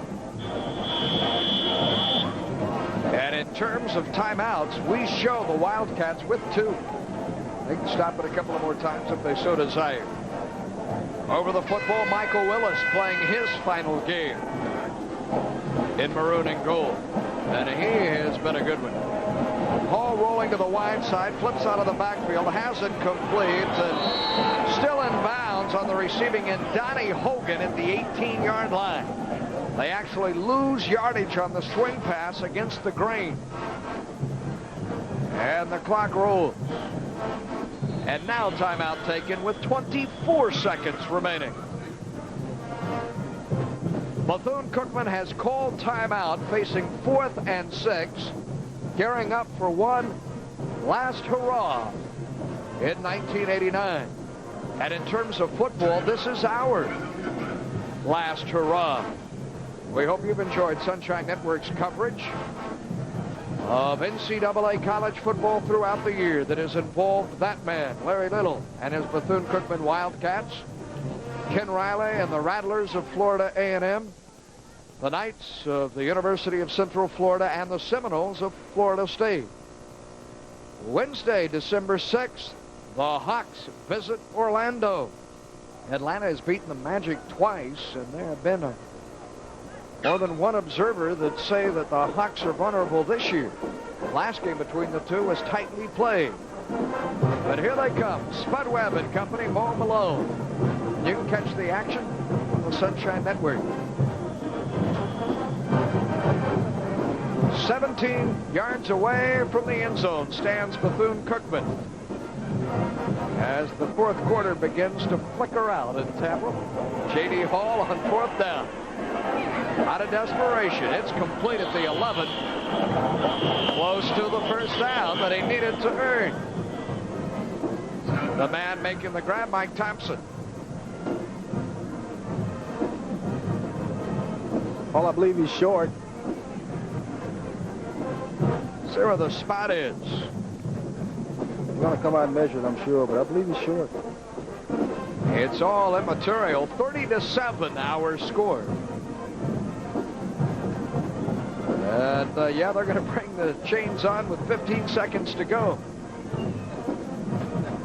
J.D. Hall is looking like this touchdown will put him into a bowl game or something, or in the MEAC crown.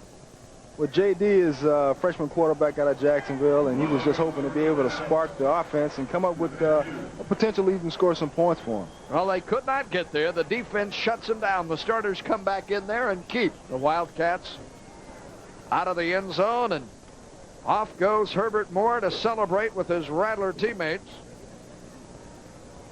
Moore, a senior from Titusville, closing out his career on a high note.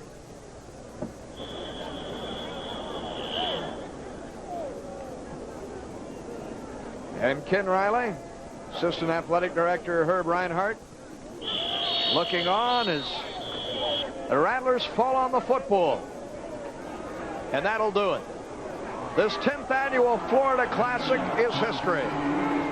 And on this rainy night in Tampa, Florida, before 50,000 plus, it's Ken Riley's Rattlers who post their 6th victory of 1989 with the 30-7 conquest of Larry Little's Bethune-Cookman Wildcats. In this battle of arch rivals tonight, it's the green and orange that travel home to Tallahassee victorious. We'll return to Tampa Stadium to wrap it up in just a moment. Give me some of that Gatorade. Florida A&M posts its 6th victory of 1989, and most importantly to Ken Riley and company, it comes over their arch rivals, the Wildcats of Bethune-Cookman College. 30-7 the final, as Florida A&M posts its widest margin and the most points it scored against Bethune-Cookman since 1971. Our MVPs of this Florida Classic from Florida A&M, the hard-charging Amir Rasul with 2 touchdowns, and Kevin Gaynor, the man who had the lone score on that great kickoff return for the Cats. We'll return to wrap it up from Tampa Stadium in just a moment.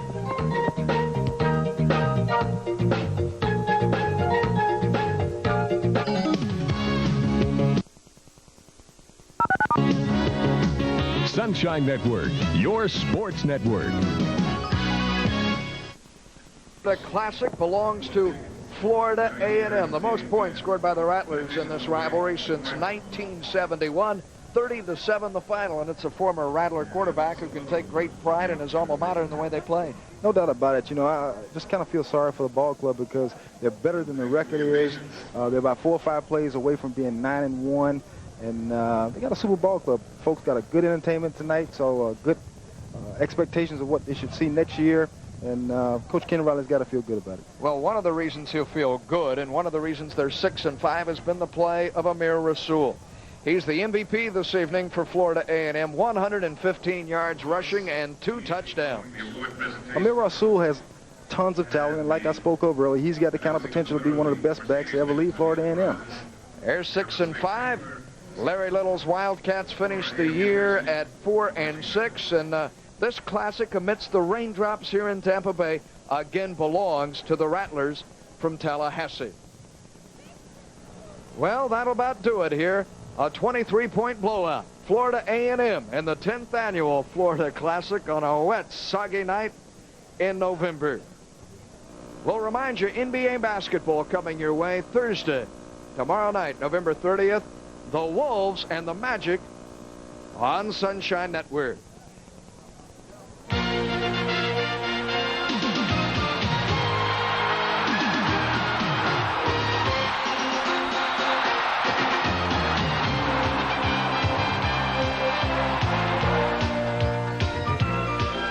NCAA college football on Sunshine Network has come your way. Our producer throughout the year has been Tom Hastings.